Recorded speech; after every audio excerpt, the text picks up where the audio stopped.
at all. Hello. Sorry, I haven't done one of these for a while.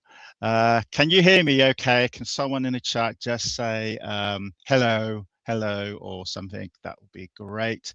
I'm just fiddling about with all the settings as always,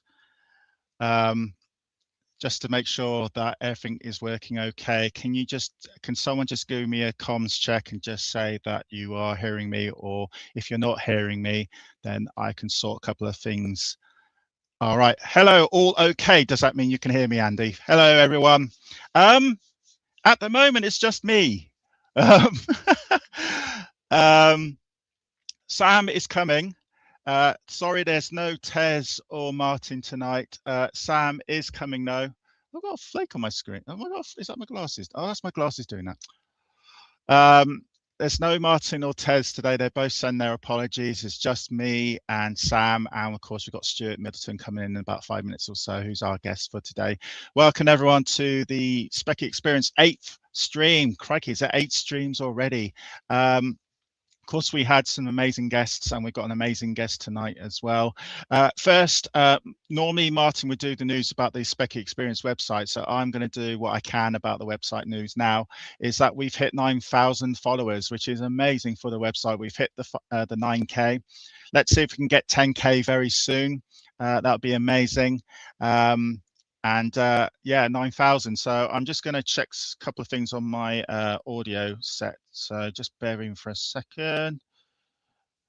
I got a fancy little new tablet device, which is on my down there. So if you see me looking down there, you know what's going on. This gives me some comms checks and stuff as well. So how are we all doing? Sam's coming. So Sam's going to come in. Obviously, I can show some chat windows. So I'm going to come in briefly and put Sam straight in. Hello, Mr. Sam. Hello there. How are you doing? Can you hear me okay? Yeah, we're fine. I can hear you fine. So I'm hoping the chat can hear you as well. So how's life with you? I've just told the chat that we just hit 9,000. So that's amazing. Great stuff. Yes, I knew we were close to creeping over the threshold.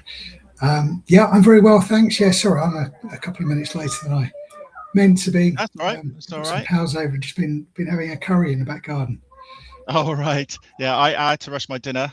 I was getting a bit late, and then I had to do the comms check with Stuart, and thankfully it worked perfectly first time. So and also say hello to Stuart as well, which was great.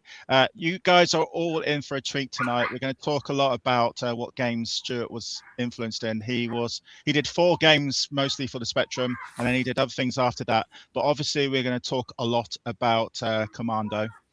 And there's going to be a surprise for him and you, Sam, of what I found when I was doing my research of the games and stuff that our guests feature in. We will show some gameplay of Commando, obviously, thanks to Tez's gameplay, but he's asked me to mute him. So I'm muting him. So hopefully that will work.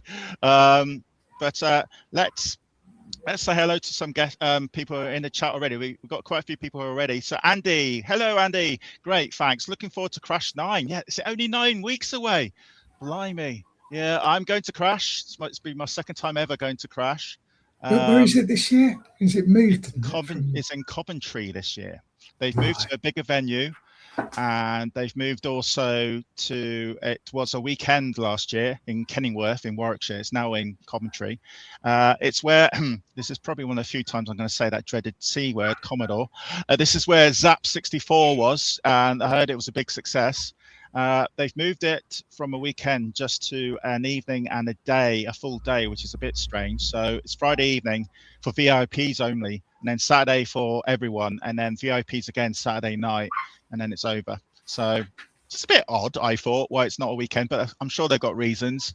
So I'm looking forward to that. That's going to be in October. Yeah, 9 weeks is Andy has said, hello, Andy. Hope you're well. Lee, you've been in since right at the start. So welcome, Lee. I've got to say hello to you. He's been asking about, is there a Spectrum game scene going on at the moment? Oh, yes, there's definitely a Spectrum game scene going on at the moment. It's sort of like a massive revival of Spectrum games, especially in the homebrew. Homebrew, if you don't know what I mean by homebrew, welcome if you're here for the first time. Homebrew are games that are done in the home, basically. So they're not done by big companies or anything like that. Can you remember, Sam, any homebrew games you loved so far? There's that. I think it was last year, and it won one of the competitions that we were talking about with our pals from the Spectrum Museum in Portugal. I forget the name, but it's the one where it turns 3D after a bit. Cubic, something like that. Cubic, something like that. Yeah, amazing game. That was brilliant. Yeah, and I think that amazing.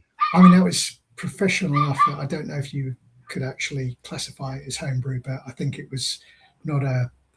I guess there isn't a sort of a major Spectrum Games studio around now in the same way that we have the the likes of Leap, for example, who Stuart worked with, and Ocean and all of that back in the day.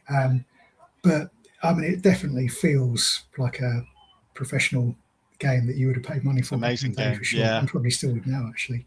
And then what was that game again? I don't remember the name. I play these things and the name doesn't stick in because I don't see a cassette case like I used to. But it was a really simple premise. You kind of turn the colours, sort of they invert. So parts of the screen are light and parts of the screen are dark. Okay. You press a button to invert them, and all of a sudden your player is able to, jump somewhere he wasn't able to before, for example. And there are just lots of levels, really simple. It's like a little stickman character, but it's really addictive. So I never heard of that. I have to look in that one. Sorry, I'm just. I could say this actually instead of typing it, but I'm quite a fast typer. Lee was asking, I'm going to get a next from eBay, but if the old Speccy scene's good, yeah. If you've got a PC, Lee, you can get a emulator as well. That's why I've got the Spectrum, but he's got Fuse. There you go. So I have actually got the Spectrum, but I've only used it once. I kind of display it now. But I use a Spectaculator instead. So I know what you mean. You can play Spectrum games on your PC quite easy. You just got to find the file. But anyway, let's get our guest in because he is waiting. I can see him in the little screen below me. So ladies and gentlemen, let's welcome Stuart or Stu. I guess we can call him Stu because he's got Stu on his little display chat down there. Welcome. Hello, how you doing? Hi, yeah, very well, thanks. Nice to meet you. How are you? Good. You too. Fantastic to see you. So everyone can hear everyone, so that's a good start. How's life for you? Well, go on then, Sam. Sorry. Oh no, I was just going to say. So I'm assuming you're a Stu rather than I'm a Stuart.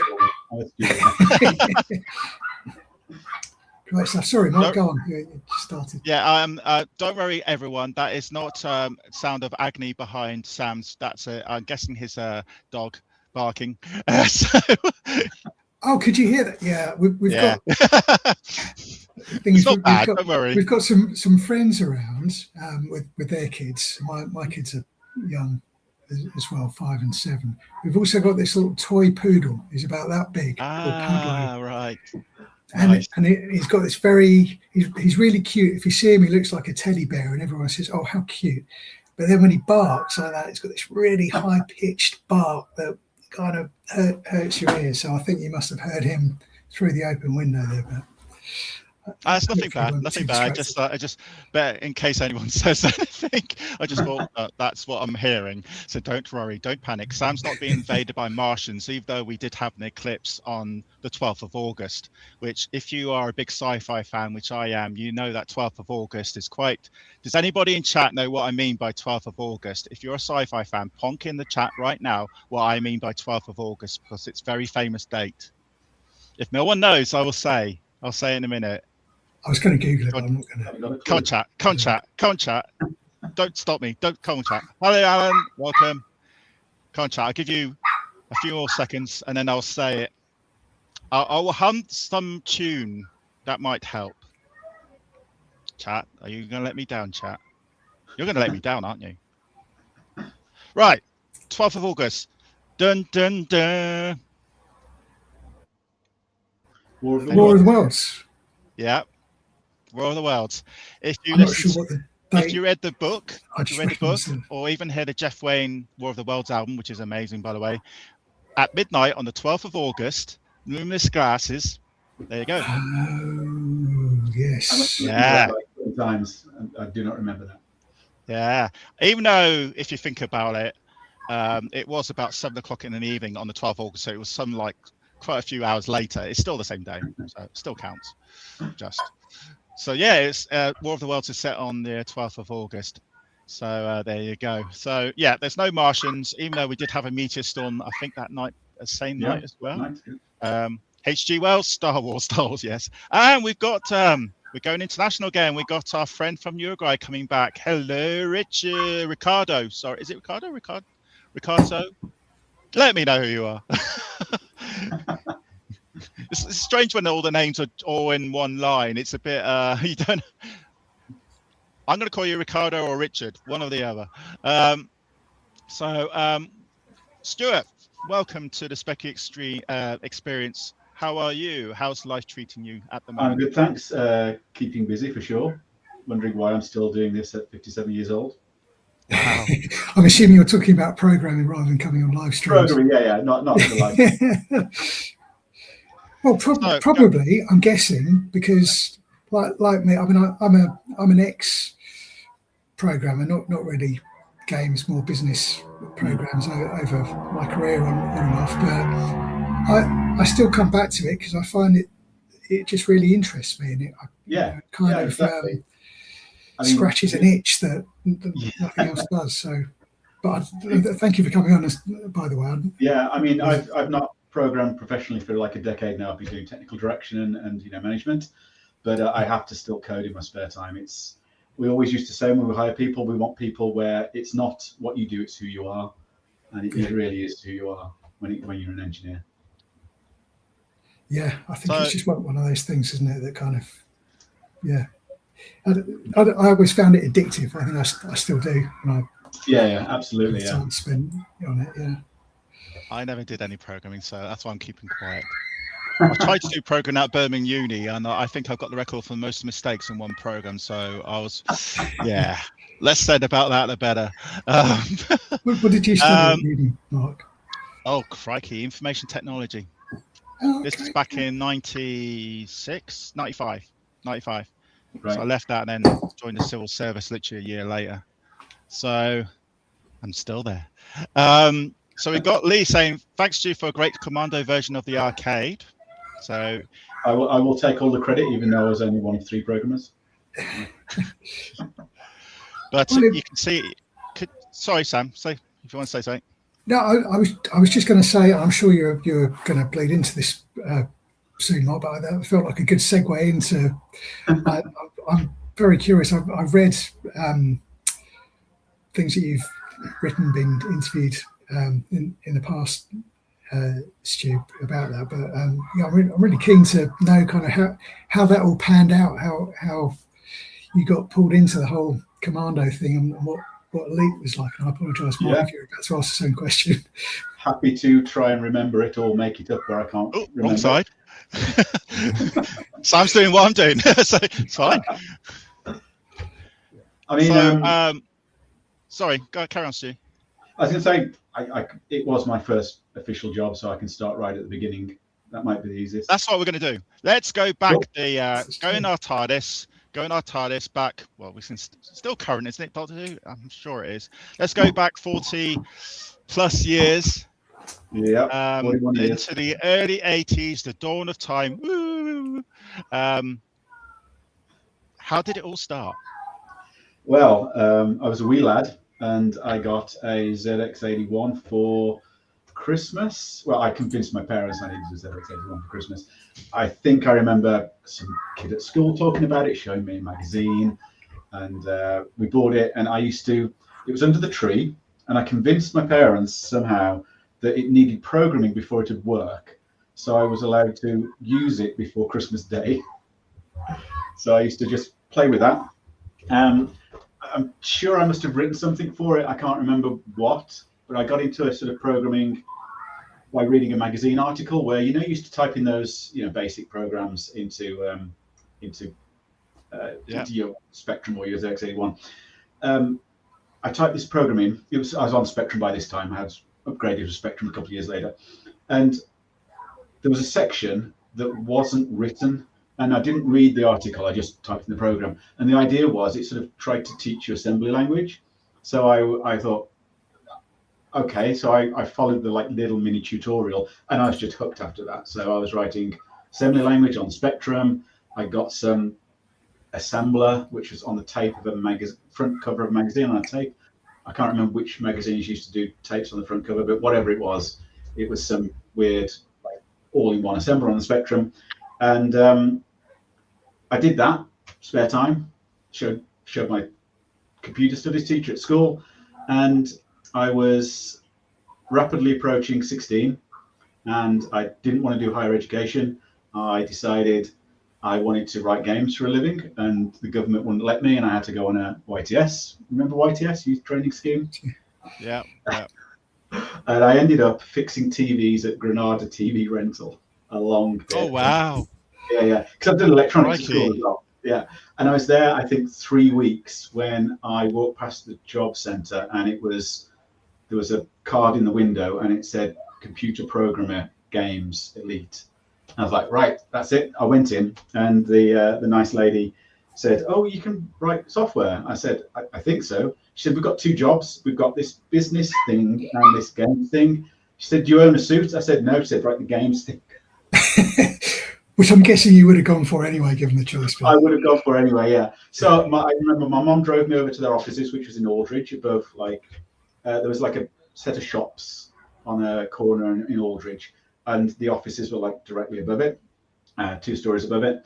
And I met with Nigel Alderton, and I can't remember his name, it'll come to me, some other guy who worked at Elite, Paul Holmes, of course. And they said, we need to give you a test. Can you sit down and write, we've got this idea, we've got the logo, we've got the screen, can you make the screen flip upside down? And I said, I'll give it a go. And 10 minutes later, I went up to them and said, you stuck, do you need any help? I said, no, I finished it. I'm sure it was probably more like 2 hours, but 10 minutes sounds better in my mind.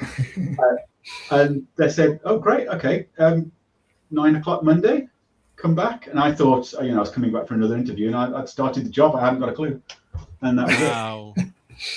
Yeah, and Commando was already in flight by that point. Nigel Alderton and Keith Burker were already writing it in one of the back rooms. And I just started Monday morning at 9 o'clock. Getting lifts from my mom every Monday morning, every day for weeks before I caught the bus. And how old were you again for this? I must have been 16, 17. I was born in March 69, so it was released only a couple of months after I joined Elite. So whenever it was released, wow, I joined. Yeah. My God. Wow. It's just amazing that we will go on and talk about Commando obviously in a minute.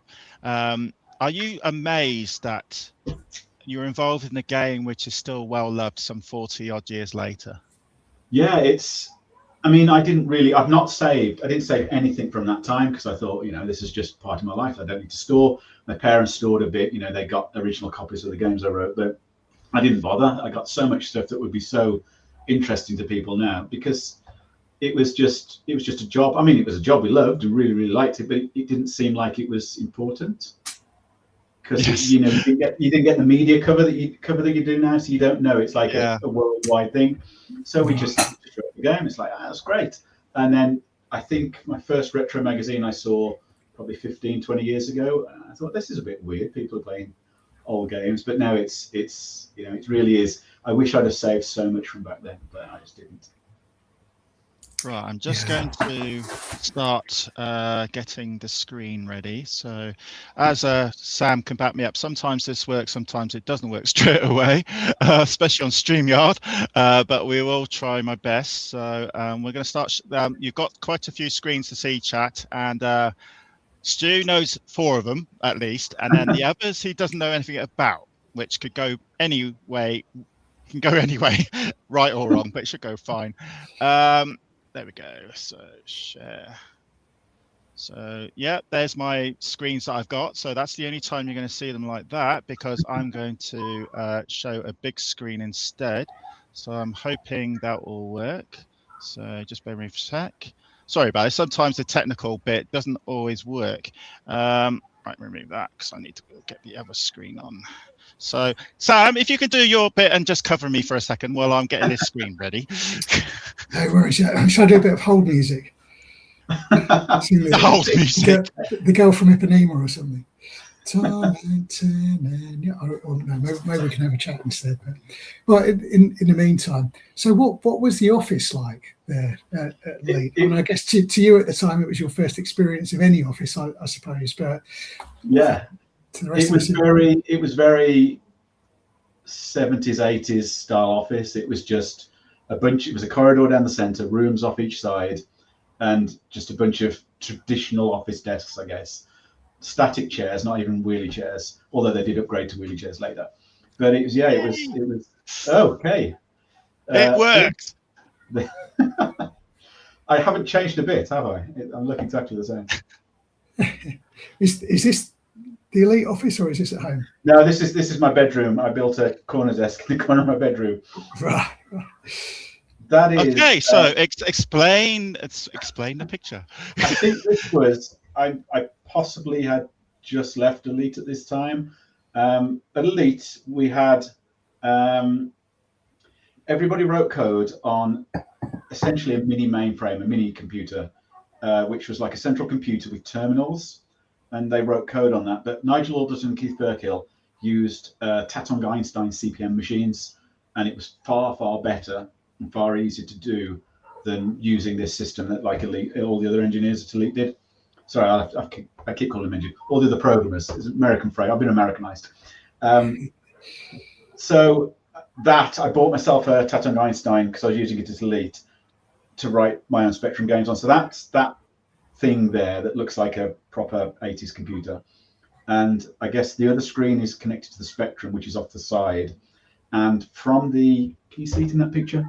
Yeah, there's like a grey ribbon cable with a red stripe on it. Right. Is that what I'm doing with my mouse right now? Yeah, so the Spectrum's there. And the ribbon cable is like coming out from, you can see a red line. And that was a ribbon cable that connected to the printer port on the Einstein and like a little interface card, which I think was actually just a joystick port.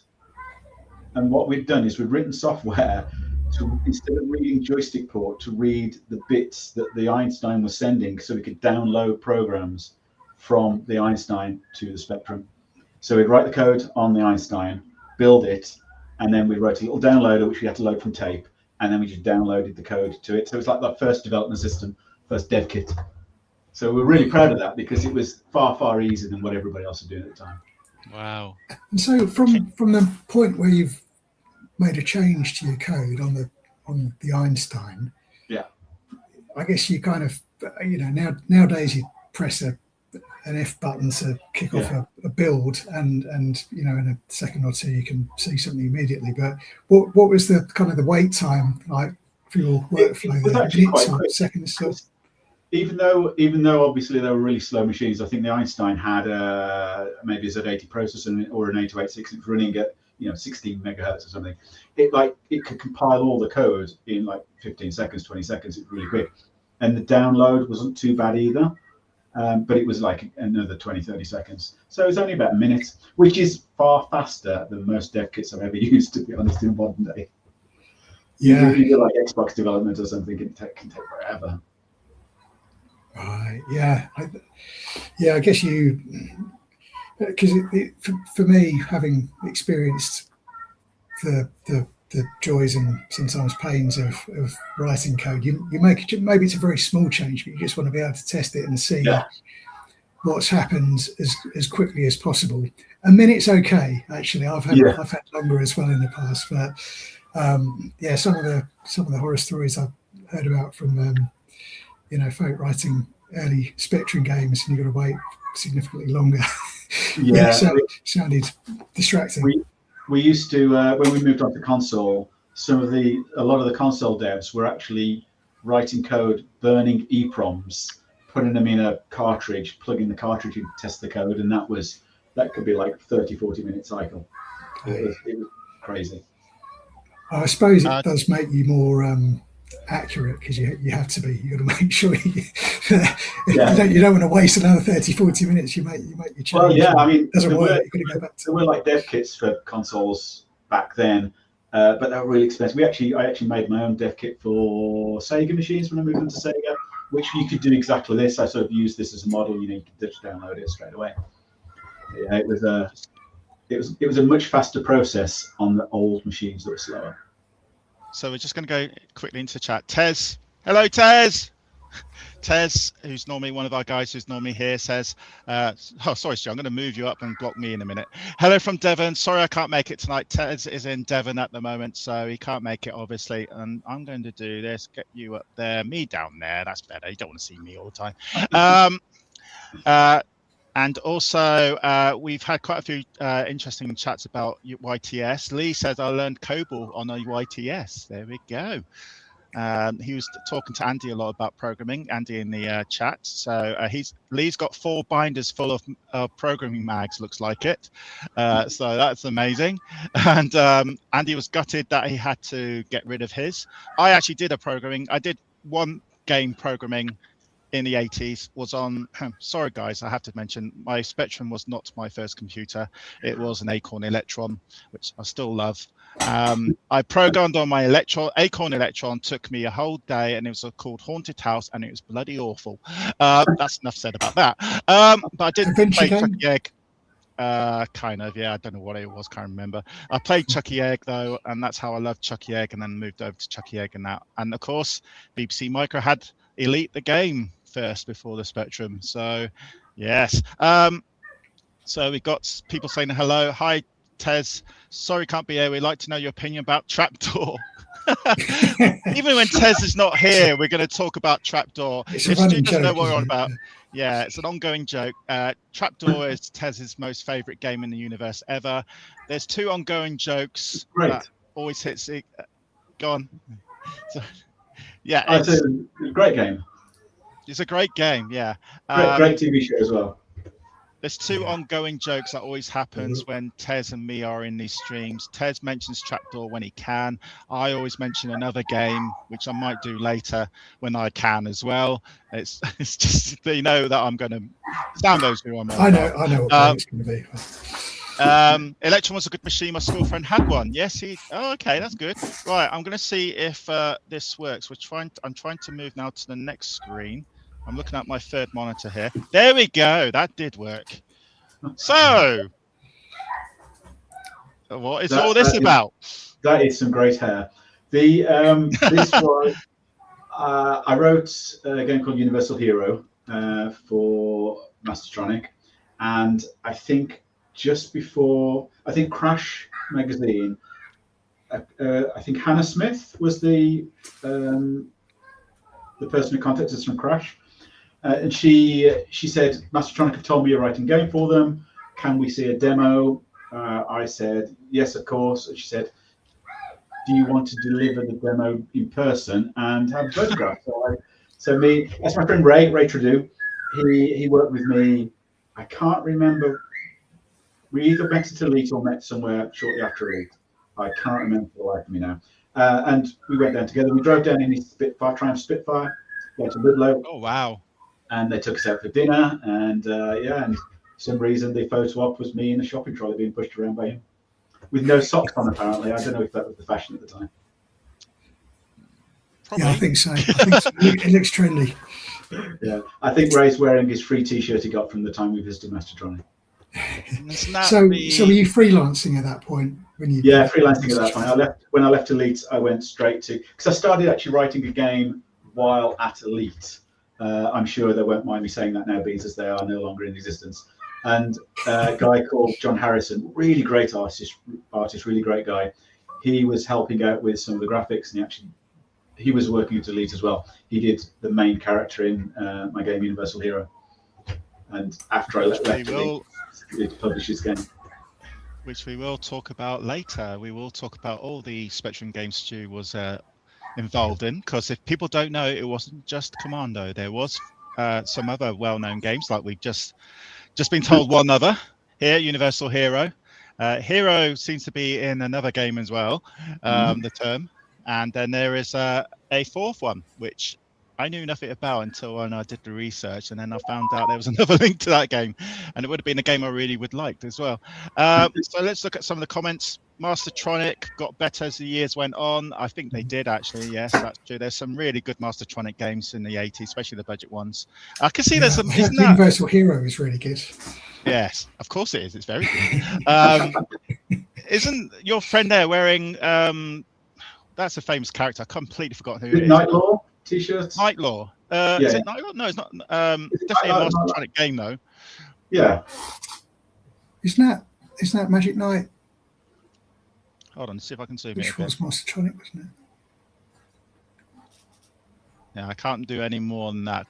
I think it is. It looks like we're kind of zooming in on Stuart's face there because I vaguely recognise the t-shirt I'm wearing as well. We could go right like that if we wanted to, but I think I was also wearing a free t-shirt from Mastertronic, so I can't think what it is. There we go. Lee knows. Magic Knight. That's it. Nice. So we've had some people saying hello. The Andrew, hello. How are you? Tez, of course. Vader's in the chat, so watch out all those Star Wars people, especially the Rebellion. Vader's in the chat. Just had a whiskey and Commando night, some good whiskey, and a few of us playing the arcade version of Speccy. Awesome conversion. See, even some 40 years later, people are still loving Commando. And obviously there were some clones of Commando, which we will chat about briefly later, especially one, which I only just found out yesterday about, which it was amazing. Tez knows about it because I've told Tez what it is anyway, because I had to ask permission to use his gameplay. I'm using Tez's video channel for gameplay today, everyone, so don't blame me if they're playing poorly. That's Tez. Haha. No, Tez normally does so much better than me anyway. So we go to the next screenshot. This looks a bit of a battered Spectrum here. Harriet, yeah, I've still got this Spectrum. It's not my original Spectrum, but it is the one I bought after my original one that I wrote all of my freelance games on. Harriet Spectrum, incorrectly. A friend of mine named it and wrote on it, and I didn't realize for years that he'd spelled Harriet wrong. And yes, it's splattered in paint because we painted. I hired an office and I painted the office ceiling. And no, I didn't cover anything up. It's just covered in paint. Oh no! So if that got past. Oh God! I hate to think what else got plastered by your paint then, other than your little Spectrum. It's a testament to the robustness of the Spectrum that it's still carried on. Yeah. I do want to turn it on one day, but I'm scared that it will just die. I should really, check it's okay and recap it before I do that. But, I bet you Clive Sinclair never thought about the Sinclair will survive everything, including a coat of paint. So. Right, let's go to. I've got quite a few of these screenshots today. Sadly, we're finishing a little bit earlier than we normally do because I've got other things I need to do tonight. But it's not like Experience Stream 1 when we carried on until 11 o'clock at night. Then we realised it was 11 o'clock at night. So we stopped. I remember that one. Then we've gone to a lot more time limit now. So here we're now going to the nitty-gritty of Commando. So obviously this is the famous loading screen. This is of course Commando as in the Speccy version of Commando. And does anybody notice a certain name on the leaderboard? In the credits. I read a bit. So do you know other than yourself, Stu, and the Keith and Nigel, we can guess, but I heard some rumours about other people who you might have named being on that leaderboard. Yeah, so I'm guessing Ray must be Ray Tradew, so I must have met him at Elite. My memory is so bad after 40 or 41 years. Claire, I don't recall. Chris would have probably been Chris Harvey, who wrote the C64 version. Dawn was my bestest friend in the world, who everyone thought was my sister. Pat and Lynn, I believe, were the cleaners. Oh wow. Okay. And I think Tar MYK is Tar to Mark Cooksey. No, it's not Mark. Somebody who worked there called Mark. Mark Cooksey came later. Is But Nigel trying to be cool there, by the way, by the misspelling of his name there? yeah. Yeah, that's weird. But obviously, when I joined, Nigel and Keith had written chunks. It was playable already. I only wrote. I wrote the grenade throw. I wrote some of the big item moving things down the screen because they were all coded separately. Because it wasn't like you could just write a sprite routine to move big objects down the screen. They had to all be specially written. And 8x8. My interview demo of the flipping screen, I believe I put in for the Commando logo did it and the Elite logo did it. I can't quite remember, but one of them did it anyway. But because they'd already, they'd paid them, I guess Keith and Nigel, they got the names. Rory Green and Karen, whose second name I can't remember, did all the graphics. Right. And generally, did you stick to programming? Other people stuck to the graphics? Was there almost always that kind of split? I guess that must be something. Always. You get the odd person who can do coding and graphics, but it's quite rare. You usually, you're just an engineer or you're just an artist. Yeah. So Rory and Karen were just pure artists. Rory Green, I reconnected with recently on Facebook. I think he's out of the games industry. Karen, I haven't got a clue where she is or what she's doing anymore. But Nigel as well. Nigel, I think, went and did something in the city with stocks and shares. And Keith, I believe, is still in the business too. Oh wow! Yeah. So again, viewers, every time you play Commando on the Speccy and you launch a grenade, which when I normally play it, normally hits me. Don't know how. When you throw the grenade, Stu's the one who's done it. So every time you throw a grenade, I think I might have done some of the sound as well. I really cannot remember. I really need somebody to correct me. Nigel Alderson's probably going to pop up in the chat and say, "No, you didn't. You did this." Yeah, as Lee said, that's very cool. Very cool. Did go for the chat quickly? Did Commando have a lens lock? No, it didn't. Thank goodness, as Lee said. And then Darth Mike, sorry, it wasn't Darth Vader, it was Darth Mike. Capsule Computers, and then obviously Capsule Computers is Capsule Computers Capcom. So that's why I didn't know that until now, so that's quite new. So we're going to go through again these screenshots. We've got quite a few of them. Oops, there we go. Now that one has actually gone small. So I'm going to try. I have to make that one bigger. Sometimes Windows does that. So it's showing off your custom loader, isn't it? Yeah, because we're going to talk about loaders briefly, because I think, as I was talking to Stu when we did our com, the loading screens and loaders are kind of like the hidden things that people don't really talk about too much. They talk about graphics, they talk about gameplay, they talk about sound. They do talk about loading screens quite a bit, but obviously we're going to talk about the loaders and the rainbow loader here, especially with Stu, because there's a bit of a Stu knows a lot about it, basically, than me. Yeah, so when way back, you've all seen the classic loader, the long beep and short tone, and then the long beep and the long loading, and then you'll get the main code. And what it did was the first tone set the synced the code with the tape, because the tape could be running fast, running slow, bad quality. And then the little crunchy bit, which we all know and love, was the actual data. So when that loaded, that was like, I think you got a little bit of data at the beginning to tell it what it was, and then you got a bit more data to load the you could load code or loading screen. It didn't really matter. It had this data goes in this memory here, sort of thing. So I can't remember why I did it. I think it's because I was obsessed with, you could get the Spectrum ROM disassemblies, so you could look at all the functions, and you could obviously look at how the tape loading worked. And I was obsessed with looking at how all the ROM worked, and I looked at how the tape loader worked, and I thought, it's a bit boring, the colors. I can change the colors. So that's like the simplest change in the world. Instead of just flipping the two colors, I just picked a random color. But then what I tried to do was speed up the load, because nobody wanted to wait however many minutes it was. So we sort of tweaked it very, very, very fractionally, problem is you tweak it too much in certain tapes. It might work on your tape, it doesn't work on other people's tape. So we tweaked it very fractionally, but hardly anything at all. So that's what we did. Loads of people followed on and did fantastic things with loaders afterwards. They did animated loading screens. They put data on. They did compressed loading screens, so they're loading faster. So instead of just loading, if early games they just loaded, you literally saw the memory loading in and drawing on the screen in bits. Later on, what they did is the bit of code that loaded first blacked the screen, so you couldn't see the lines loading in, and then they loaded the colors on top, so you saw it.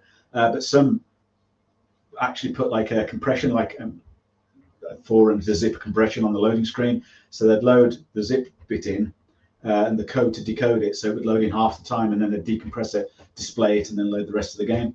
And I can't remember which game it was. Somebody in the chat's bound to know, where you had like the animating characters walking backwards and forwards while the game was loading. That was really cool. We were quite boring. All we did was multicolored and slightly faster. You were kind of, I suppose, setting a trend for it, really. But the one I remember, there was it Joe Blade 2, maybe something like that? It actually had a little game of Pac-Man that you could play whilst the rest of the game was loading. When it was loading? Yeah. I think it's the only Spectrum game I've ever seen where you could do that. I've no idea how it was done. But it was very basic. It was really difficult because you've obviously got a really tight code loop waiting for these beeps, but you could like guarantee that there's at least a little bit of time before the next beep, because you don't know when the next beep's coming in, because the tape might be variable speed, but you know it's coming in with an amount. So you've got a tiny little bit of time before that amount would start. And some genius people wrote bits where they could go and do a bit of code, come back, collect the data, go and do a bit of code, come back. And that sounds really like too much of a headache for me. But that was an absolute genius, a really smart thing to do. Because the whole thing is software, you know, the code that you were loading was the code that loader code was the code that was loading the game. You couldn't, it wasn't like a separate thing. Really, really crazy. But you did do a remarkable thing by putting hidden messages in loaders and stuff like that. Am I correct? Apparently, so the internet tells me, I put a couple of hidden messages as a 16, 17, 18-year-old kid who was slightly stupid into Elite loaders. Because even after I left Elite, they asked me to do loaders for some of their games because they liked the loader and it was fractionally faster. So they would like pay me, I don't know, £50, £100 or something to do a loader for them. And yeah, stupidly, I put some hidden messages. I cannot remember what they say, and I bet you know what they say, don't you? Yeah. That's Chat and Stew. If you wait until the end, in about an hour or so, the last couple of screens are the hidden code, hidden messages in some, and there's about 5 or 6 of them. So we'll get Stu to read them out for us, because he's the one that actually put it in. It seems daft if it was Sam or me doing it. So we'll get Stu to do, especially as he hasn't got a clue what they are again, but they're not bad. I haven't really checked. If they are bad, I will take them all straight away. I don't think they're bad. I thought it's more like lovey-dovey messages like, thank you, people, thank you this, thank you. Dawn's mentioned in it. I remember that. Dawn is mentioned in one of them. I think I mentioned Prince, who I was obsessed with at the time. Oh, right. Yeah. Yes. I did say something derogatory against Elite, which is why I was called into the office. We'll talk about that later. Yeah, because we'll see the message. Because if there's anyone in Elite, then wow, Elite is still around after 40-odd years when we thought they've gone, but I very much doubt they will be. If Elite are going to sue us, then please sue Tez, not me. Thank you. No. Right, let's go back to the comments again. Darth Mike said, red, blue, then yellow, blue. Not many had rainbows. No, not many games. Not many games I saw had rainbow loading screens. Lee says, don't hate me, but I played Amiga version of Commando. Boo. But from that certain company, Game of C, no, was an exact copy of the arcade, but that was made around 1988-89. Yeah, a couple of years later. Amazing what can be done with 48K, even more so when you get to the 128K. They never did a 3D loading screen, no, but there was 3D games, if you call it 3D. There was some 3D games around that time, not many. Darth Mike, Joe Blade Devs should sue Namco for Ridge Racer loading screen. Okay, we'll talk about that another time. Richards, actually, with only 41k memory, without sprites or hardware scrolling, it's true programming feat. There you go. Yeah, I was going to say that the screen took up 6,912 bytes. So yeah, you actually need 41k. Double Barcelona, welcome, by the way. So we've got someone from Spain. I'm guessing you're from Spain or you're a Barcelona football supporter. I was recently at the Retro Museum. It could be one of our Portuguese guys, because there's a Low ZX Retro Museum in Portugal, but there could be one in Spain. I don't know. Playing Commando arcade machine. It was bliss. Okay, this is not the Low ZX people. All it missed was dark, dingy, smoke-ridden backstreet. I remember from when I was a little kid. That's where you played his Commando game. And also had a pleasure of meeting Chris Butler, who did a C64 version a few years later. Interesting. Very tall guy. Some people did a comparison of Commando games, and I think this guy who reviewed it, I remember, preferred the Speccy version over the Commodore version because it was a lot faster. It was. I mean, we did a lot of arcade conversions back then, and we played the arcade machine to death. We had them in the office. We had them on, easiest mode they would set to, and free play, obviously, maximum lives. But it was still, we had no cheats, or we had no way to get to the end. We literally had to just get good at it to play it to see the final screens. We didn't even video them. The artists just watched them.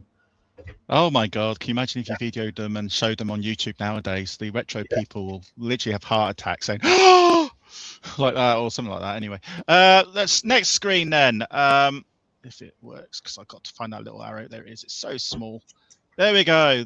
Some promotion for Commando and some screenshots. That obviously is not the Speccy screenshot down there.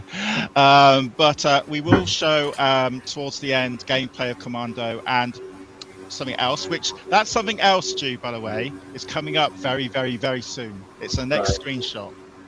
What was it? Was it the official C64 release of Commando in Germany?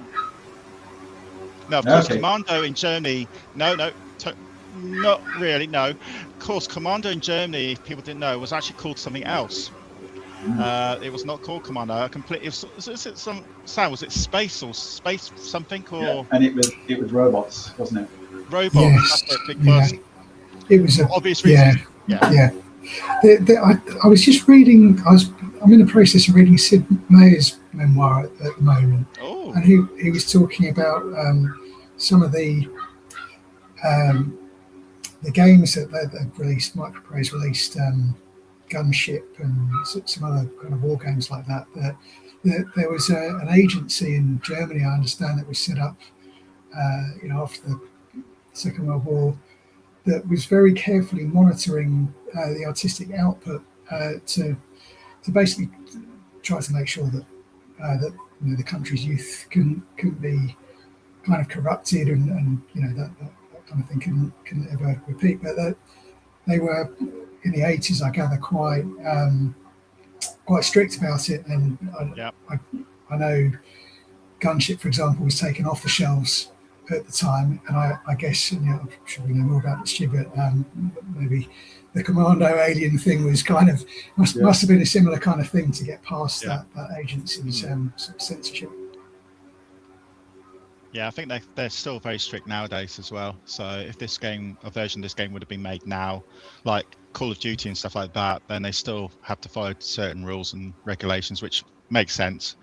So that is the advertising for Commando, of course, available on the Spectrum, Commodore 64, Amstrad, Schneider. That was Amstrad, wasn't it? Amstrad Stroke Schneider. Schneider. Okay, and the BBC. So, comments again. I miss the old days down to Jobbitt Smith and Argyle Street, Glasgow, and all the 48K tapes and artwork. Those were the days. Yeah, I can totally remember that. We used to have a video shop here in my little village, and I used to go, and because he kept selling £1.99 and £2.99 budget games, and I could order some games as well. They would come a week later.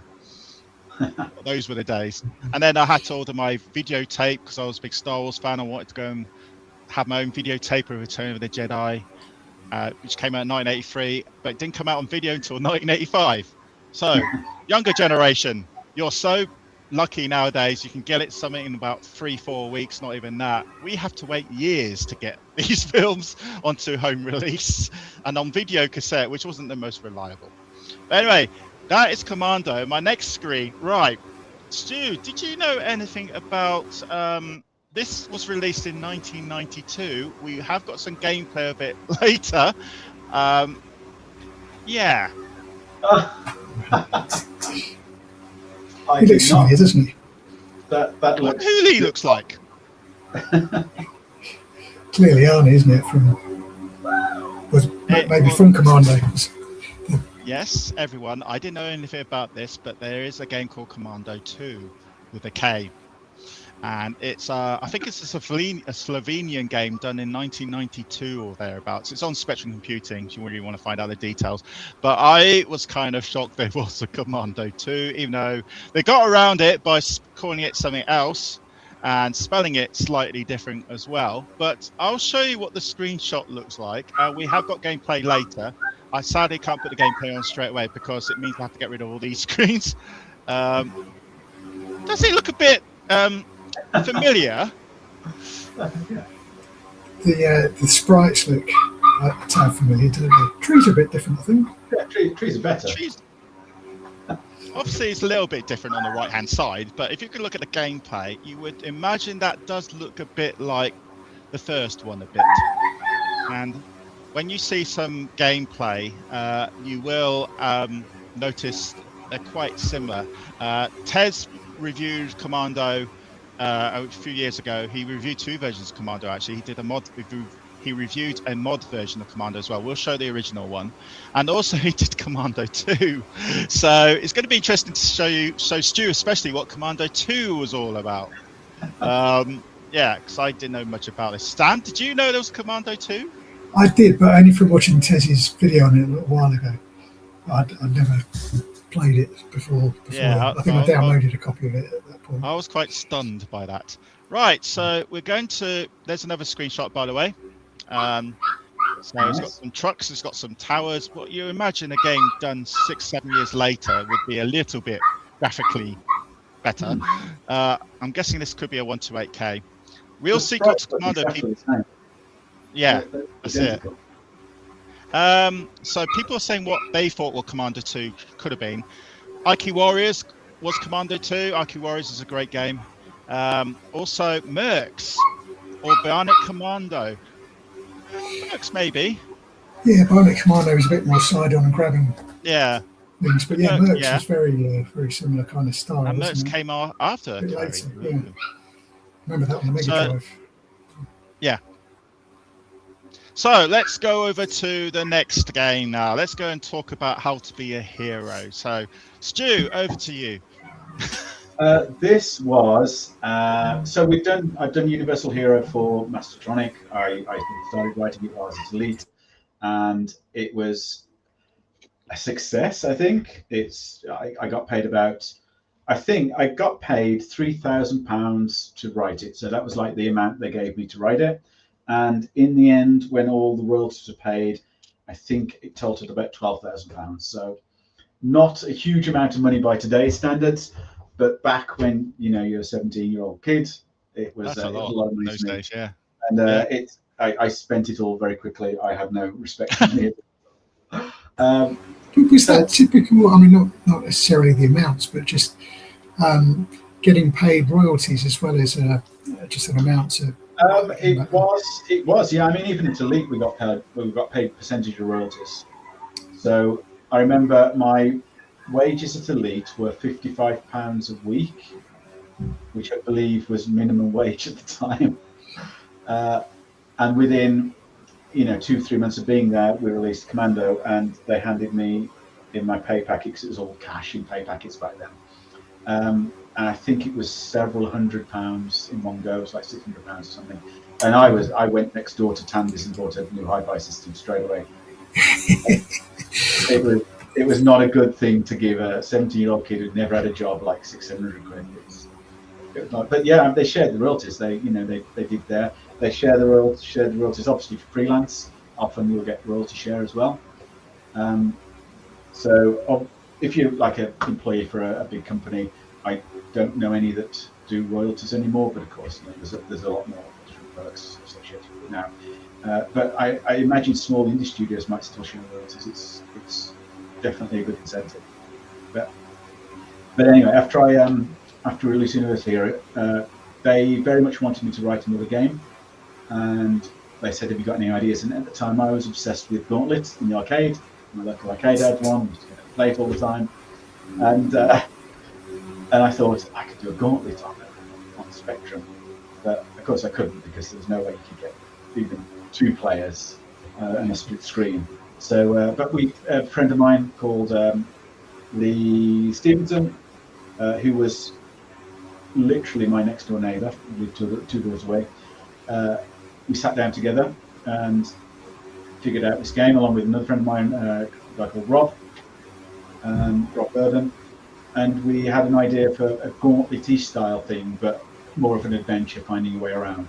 And I don't know why, but we decided to set it over like 3 different distinct styles: Egypt, a space style, and I can't even remember the 3rd style. But it wouldn't fit in memory, so they actually, when you finished each level, you had to load the next level. And I sent Mastertronics demos of it, and they went, "Oh, this is great. We'll release it on a premium tier at £2.99 rather than £1.99." I know. So that was the Mastertronic added dimension, was it? Yeah, something like that. Yeah. Yeah, I think that was their posh budget ones at £2.99. Yeah. So yeah. Go on, sorry, Stu, go on. I was going to say that was my second game, freelance game. So obviously this is the starting screen or loading screen, and if people are very eager eye and got their glasses on, bottom right hand corner, SPM. That was all we could squeeze on. These graphics, I've got a feeling this loading screen was done by my friend Lee's dad.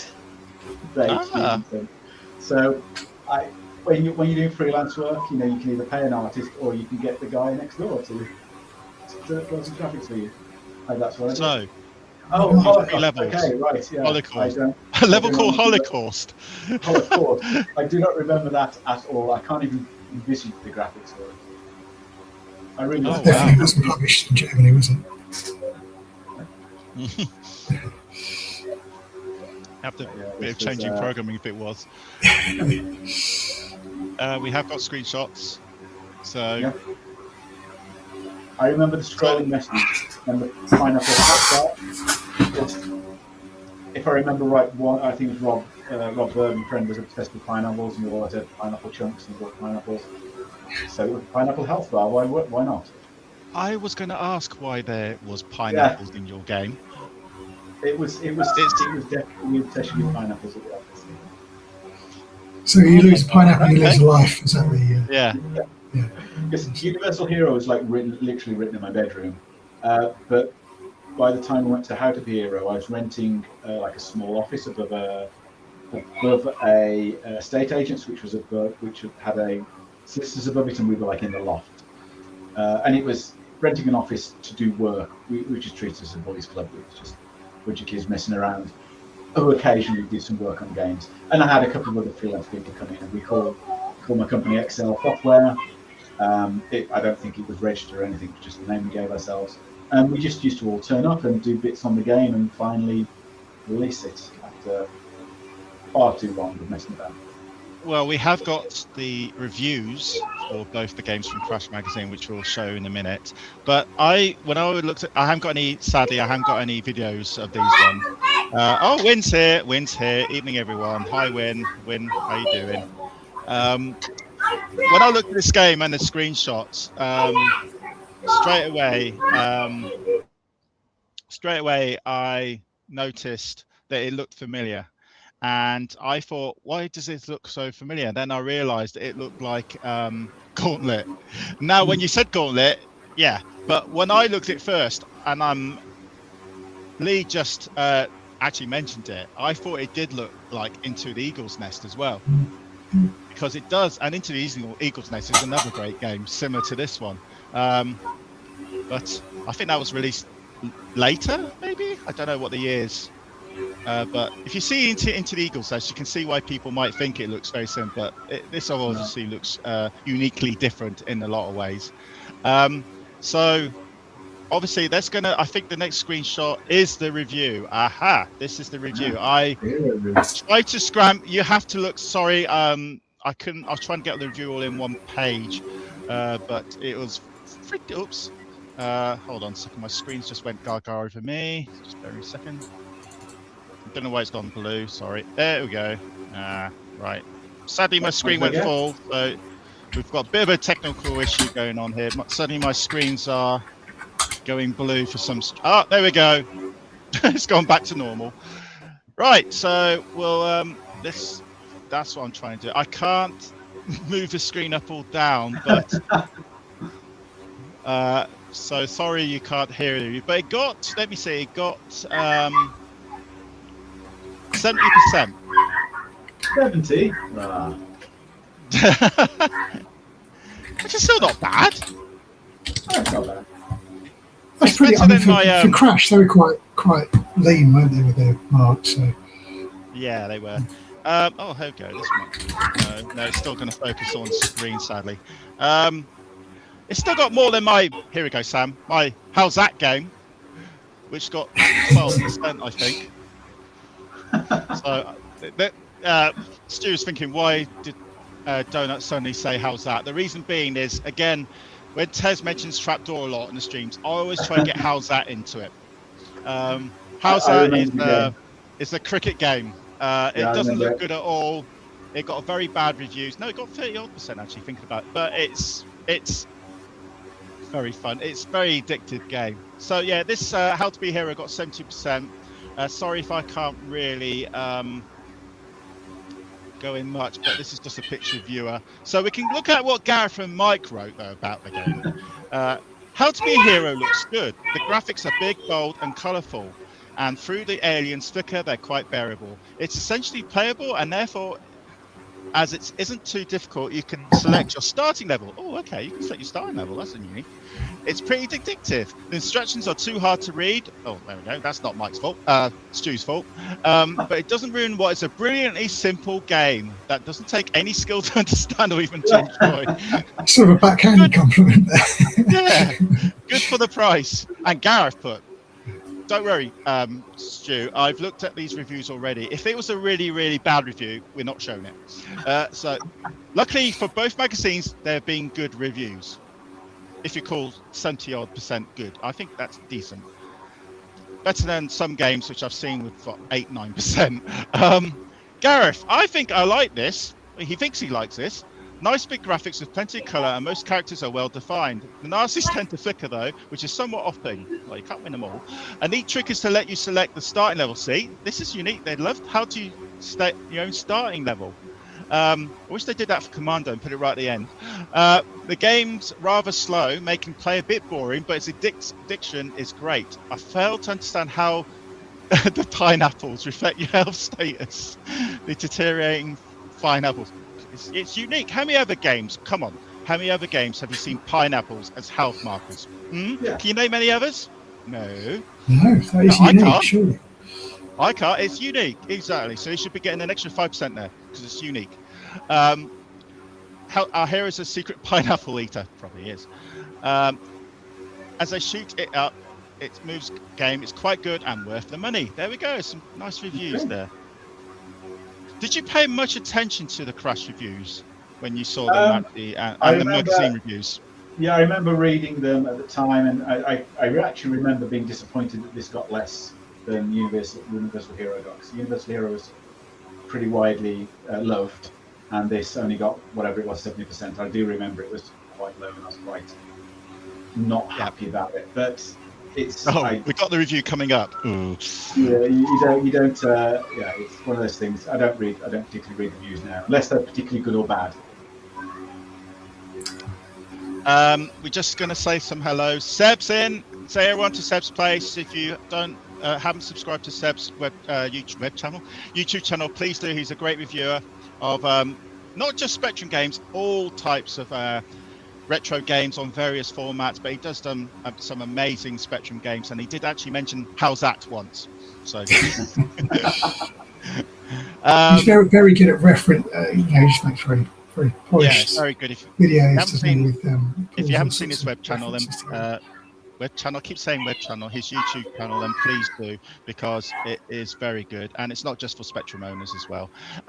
Diablo Barcelona, I think I had Lucky Youth, was mixing with Matt Smith, wow, and Mike Singleton when I was 12 years old. I remember writing loaders on the ZX Spectrum for Microsoft and Electric Dreams. Maybe a future guest there, maybe. Sorry, it was whoever mentioned the Rom Desebi. Damn, that was a great book. Okay. And then here we go. Decent for Crash. It could be all over the place score-wise at items. Yeah, I've got a slight. I love Crash. It's a magazine of my childhood. They did not like football games very much, though. I noticed that because obviously Sam knows that, and people know if they've gone to my plug here, Doughnut Doney YouTube channel, which is what the stream is on. I do football games and sporting games. There's my plug over. I looked at all the reviews of the football games, and not many got many good results and reviews. And Crash was one of them. But yeah, 70% is still good.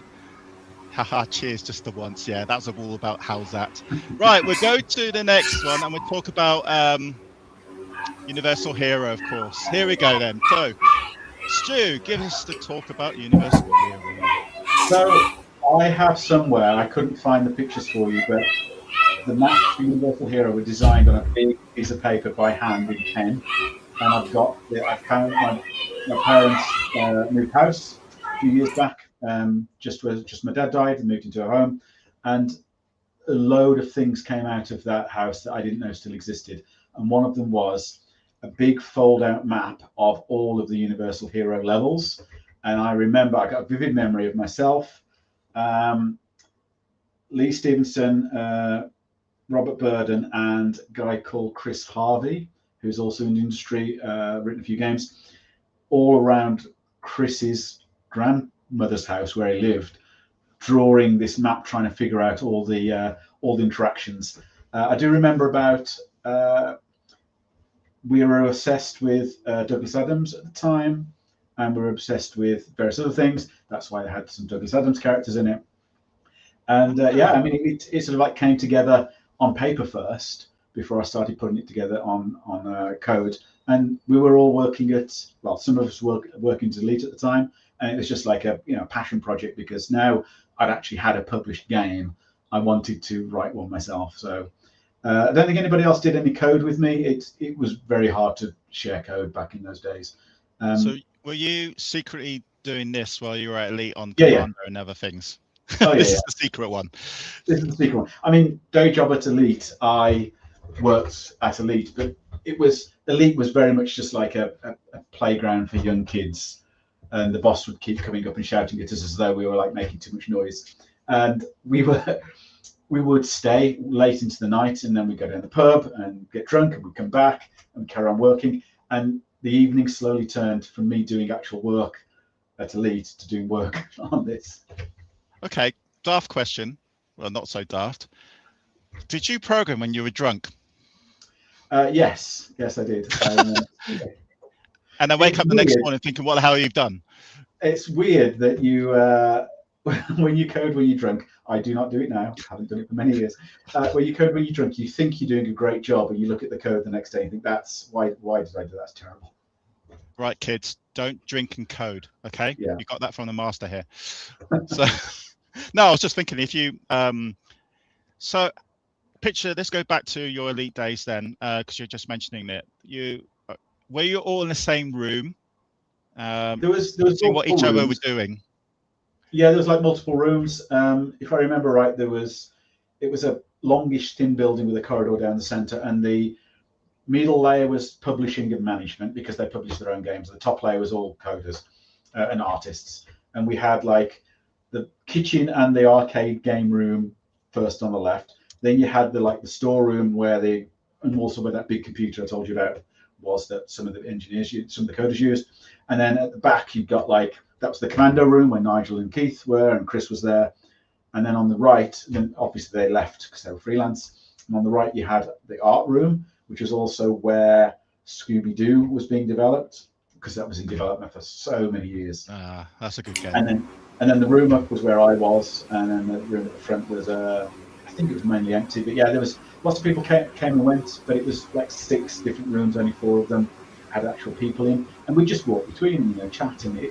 It's weird that the industry today is very much like the industry back then, almost identical in the way people interact.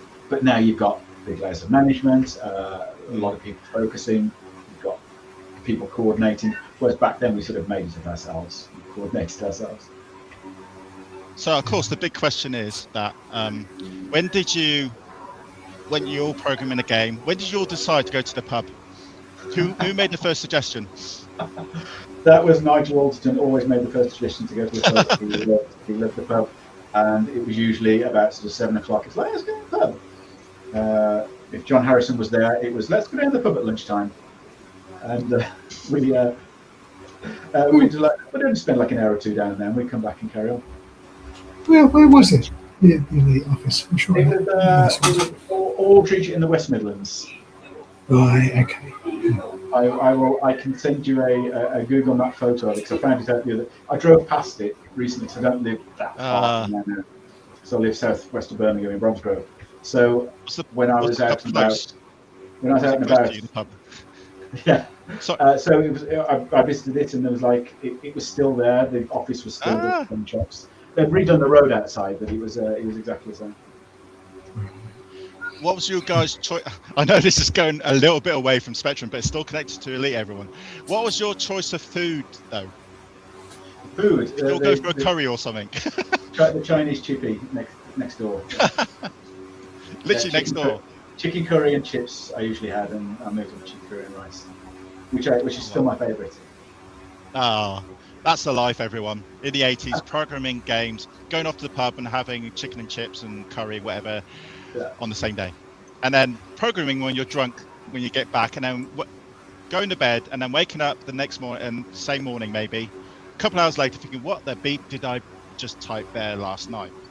And God, isn't that excellent? What a great idea. One of those mad ideas. So again, Winners put, as long as you don't program the control keys all over the keyboard when you're drunk. Yes. Is that you with green hair? I don't know what he means by that. Is that meant to be? No, that's the guy holding a globe, isn't it? Yeah. That's not hair. So we've got another screen. We've got. Sorry, Stu. Carry on. I was going to say I didn't have any control over the artwork. I just delivered the game, and they did the artwork and the case. And I believe on the back cover it just says "Programmed by Stuart," and that is literally the only mention of it on it. Finally, you're getting your chance to talk about it years later. And out of curiosity, sorry, just before we move far away from the Elite Office bit, that would have been a similar kind of time. It was 85, right? With when you were doing Commando. 85, 86, I imagine. Yeah, if you say that's true. Oh, I can look at my LinkedIn. 85 to 87, according to my LinkedIn. I've got it open just to remind me. Yeah. Right. I was just thinking, there are a few other big games from Elite around that time. You mentioned Scooby-Doo. Yeah. Bomb Jack was around 85. Bomb Jacks and Goblins. Yes. Were they kind of going on at the same time while you were there? Yeah. I mean, while I was there, they were all going on. Ghosts and Goblins, which was an amazing arcade conversion. Couldn't believe it was so good. Was another Keith Burkle one, I remember. And we had. We had Bomb Jack going on. Yeah, I'm just looking on Spectrum Computer, so carry on. So 1942, the game 1942 was 1986. Of course, yeah. Also, I'm trying to look for 1985. I'm trying to look for 85, 86 Elite games. So there was 911 TS, which I can remember was a free game of something. I don't remember that. Roller Coaster. That was actually. Sorry, go on. Roller Coaster was actually not developed by Elite. It was somebody just literally sent us a tape in and said, "Do you want to publish this game?" And it was Roller Coaster completed game, and we were amazed at how good it was. Of course, we had the most easiest game ever, Airwolf. Yeah, that was before that. Yeah. Airwolf 2. Oh, yes. I remember that being developed. Yeah. Let me see. Batty. Batty is on the Hit Pack label, so it must have been the remember that. Budget Elite level. Batty pre-Arcanite. Yeah. Blue Thunder, which is kind of the rip-off of Airwolf, but done before Airwolf. Bomberjack was 1986. Bomberjack 2 was 87.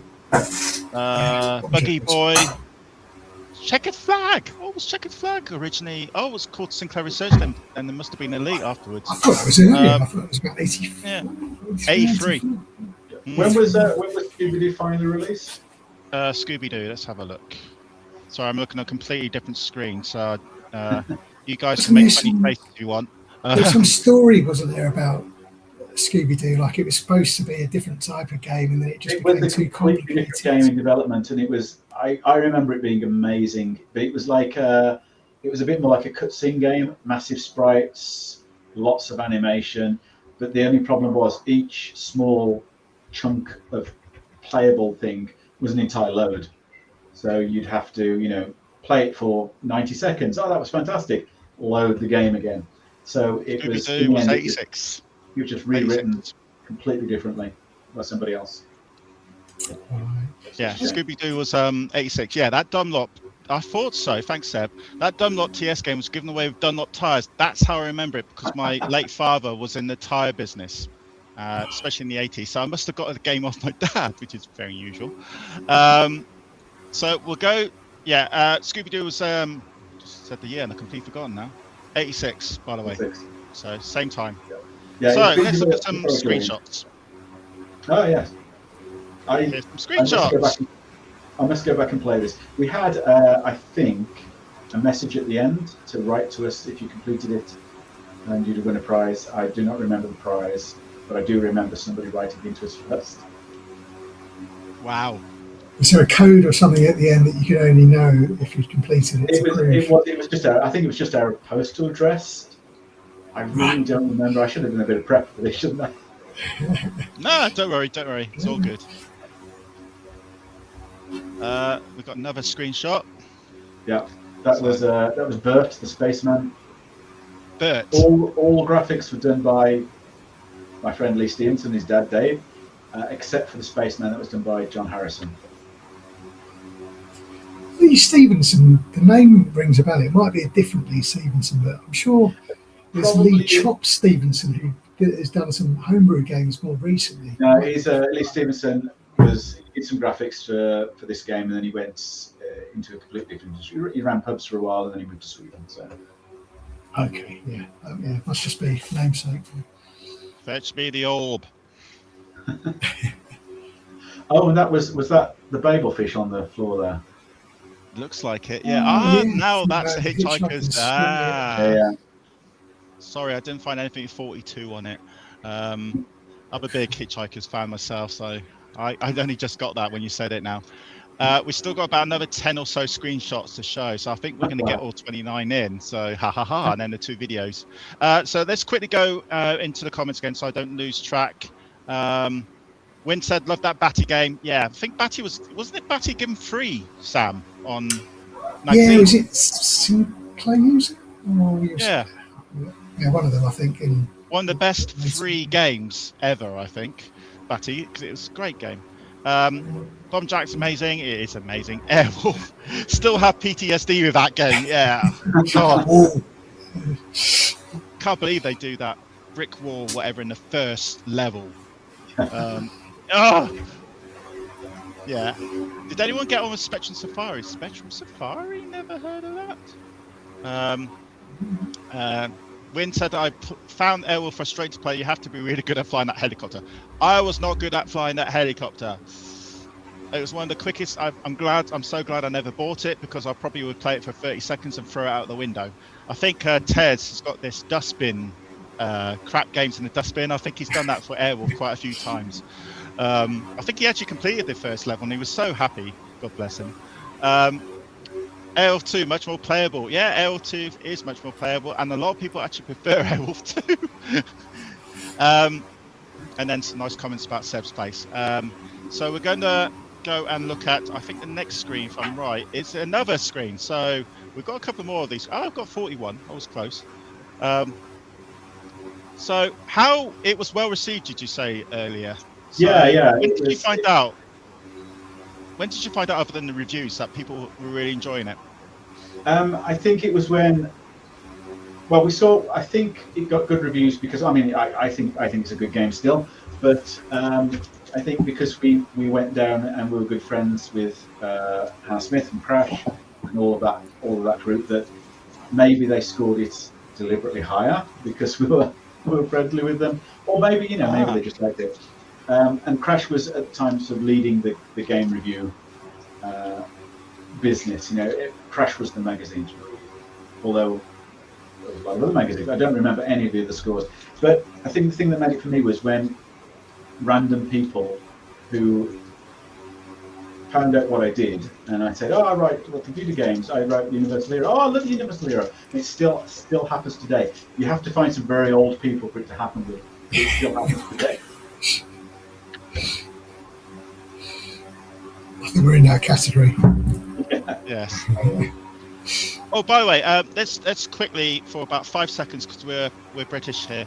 Let's talk about how everyone's coping okay in Europe and, of course, in the UK with this heat wave this year. It's been pretty well.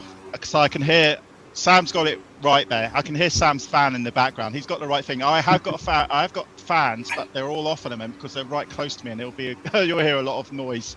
But I hope everyone's all right. I had to turn the mic off. Sorry, I didn't realise that came through the mic. No. It's It sounds a bit like an angry swarm of bees. This fan. We need to keep you healthy. In a hurry to get in the room. We need to keep you healthy, Sam, so you can keep the fan on. It's fine. I have to turn mine off because my fan of mine's on, but it's over there. So hence why you see me turn over there sometimes just to keep cool, because it's been 37, 38 degrees down here in the south.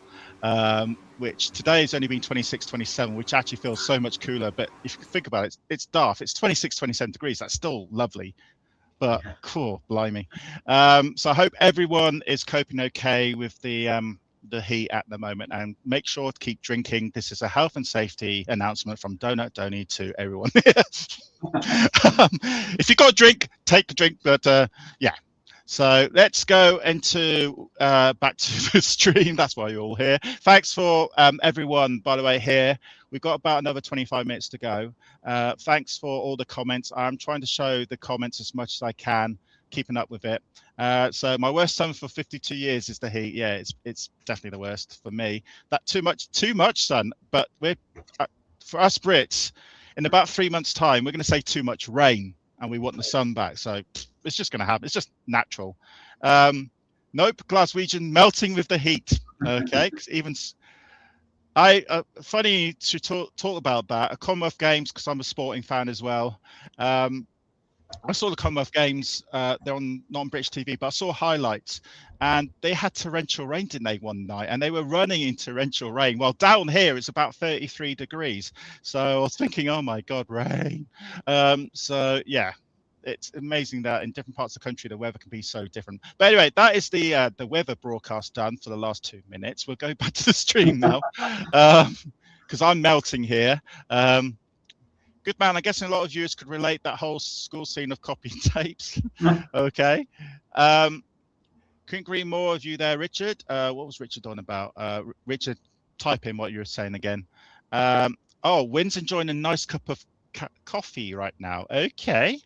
What is everyone drinking right now? So, well, cappuccino, really. Okay. At least everyone's keeping their fluids up. So we're going to the reviews. This is the reviews of Universal Hero from Crash, which we're not going to talk about. It went up because of you were friends with everyone. We're just saying because it naturally should have deserved that. So I can actually skim into the actual review scores there this time. 80-something. Excellent. 83%. Well done, Mastertronic. Well done, Stuart. Yeah. And Captain Bert surveys the broken shuttlecraft. I can't exactly read reviews that well because there's a lot of them, but 83%. Well done. 128 screens. That must have taken you a while. Yes. We actually, after they published the game, they wanted a map printout so they could do like a tutorial. And we gave them a full map of all 128 screens in the proper layout. And we did this by photographing every level. I set the levels up so you could photograph them without the player on the screen. Photographed every level with a camera pointing at the TV, had them developed down at wherever the boots or something, and then posted them, stuck them together with sticky tape, cut them out and posted them. Down to crash. What, as a sort of like as an A2 or an A1 document then, like a big huge thing. Fold it up, Wow. I'll show you how to do it. No, out of curiosity, how did you actually create the map for it? Because I'm guessing you wouldn't have just created the map in code. Did you do that on an Einstein or similar, and have some kind of software that made it a little bit easier to kind of lay the map out without having to actually kind of write it line by line in code? We sort of drew it all on paper, but the way it worked to fit in memory to make it easy, it was like building blocks, and each section of the screen had, I think it was 3 across and 2 down. You could pick what side and what top appeared on each section of the screen, and then you could add in set pieces and sprites, and they were all just stored in data. So a screen might be, solid wall, floor with gap in it, solid wall, and then you could have, rock and alien sprite, and it was just all referencing the graphics. So it wasn't like graphically, they were just all stored as set pieces and like referencing to the numbers. I think that's exactly how we did it. Yeah, it's good memory. And it's really interesting to me. I'm just starting to having not really done much programming on the Speccy back in the day. I'm doing a bit of messing about now, and I never got my head around assembly, but I could do a bit of basic, and I've done various other languages in the past. I'm having a play with a thing called Boreal Basic by a Spanish guy with the nickname Boreal. Have you come across that? No, I've not. It's basically a compiler that lets you write kind of an extended version of Sinclair Basic that's got a few more libraries and it compiles it into Z80 assembly, and then you can run it.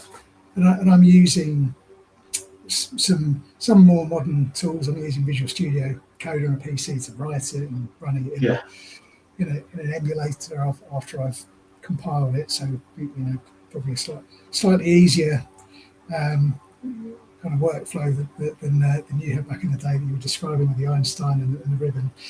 I'm just starting to play around with a little game I'm looking at, which is going to have various screens with tiles in, and I'm using like a tile map editor thing, some software on a PC to write it, and I'm creating the sprites in a bit of a sprite thing, but ultimately I've still got to combine them back together and have the data bits and the arrays of screens and it sounds like I've got a much easier life here with modern tools, but ultimately it's still actually putting the code in for the Speccy in a similar way. Yeah. Nowadays, obviously, doing it back then. All the graphics in those days were actually stored in code. They were just data blocks in code, because the dev tools were, you had an assembler and that was it. So you would either have to find some way to get them in memory, or you would just build them into the code, and we just built them into the code. So the whole thing did it. So somehow we had to get the graphics into text representation of the binary and just drop it, copy and paste it directly in. And that's how we wrote all of the assembly games. There was no special tools, nothing like we have today. I mean, recently I've been doing some, recently-ish, 6-7 years ago, I wrote Tetris on the Spectrum, just as can I remember how to do it without looking anything up while on holiday one year, and just about managed it. I had to look up how the keyboard mapping works, I couldn't remember. But, and it was Visual Studio with an emulator, so much easier than back then. A few seconds, same screen. Wow. Well, we're getting much love for that game. Win said he liked this game. Lee says I must play this game. So there we go. I've never played it, so I'm definitely going to go and play it myself. Only 31 years later. Yes. talking about games about 40 years ago, have you seen what the homebrew games are like nowadays? I haven't for some years. I did see the scene starting up a few years back, and I can't remember which ones I saw. And I've seen a couple of Spectrum shows and retro shows, but I've not seen anything for years now. Yeah, it's definitely worth looking at, because there is definitely, I think, the last definitely 5 or 6 years, there's definitely been a revival for retro, especially Spectrum, but also Commodore and all the others as well. But the Spectrum scene, retro scene, is getting quite big now, which is great to see. See all these new games that you can play on emulators, the Spectrum, obviously. I think when the Spectrum actually came, that kind of helped as well. That boosted a lot of people going back to Spectrums, thinking, oh yes, I remember the Manic Miner. I can play Manic Miner on my TV at home now, and I'd have to really get in a cassette recorder and everything like that. And we've got the new Spectrum Go gadget, I think, where it's called, coming out this year as well. And of course, we've got these big shows like Crash. Have you been to Crash ever yet? I've not been to Crash Live. No, I must go. Definitely go. You're going to be well loved there as well. Because it was the first time I went last year, and I really enjoyed it, seeing so many Spectrums in one place. So we'll carry on for some screenshots. We've got about, as people, if you've seen our streams before, we play a sound when we're currently about 15-20 minutes away, and Sam will know what the sound is. If people don't know what this sound is, then let me know, see if the chat can recognize what this sound is.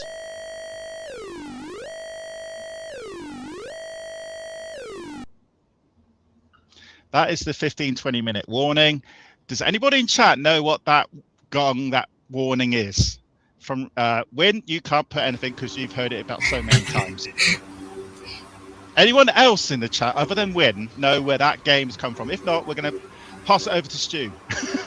Not pressure Stu at all. I do not know. I recognise it's got to be from a Spectrum game, because you've got that warbling in the background that all Spectrum sounds interrupts. Yeah, exactly. I was going to say not Seb as well, because Seb would know. Green Beret. Oh, there you go. Really? I was going to do this as a clue. I was kind of stabbing and jumping. I'm not going to jump. That's basically given us 15-20 minute warning for me, basically. Especially Speccy Experience Stream 1, which overran by 1 hour and 10 minutes. So we're quite time level nowadays. We've got a question, actually, for Stu.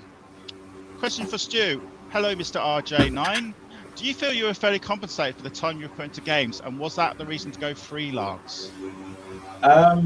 At the time, back when I was essentially a kid doing this, I don't actually remember. I don't recall whether the money was good or bad. I just remember I had money. I remember working. I just loved it. You know, it's one of those things that you do because you love it and not because you're being paid for it. Later on, when you get employed by bigger companies, obviously you're trying to chase a career and try and earn more money. But back then it was freelance was just a natural progression, because I wanted to do my own thing and release my own games and earn my ideas, and it was the easiest thing to do. There we go.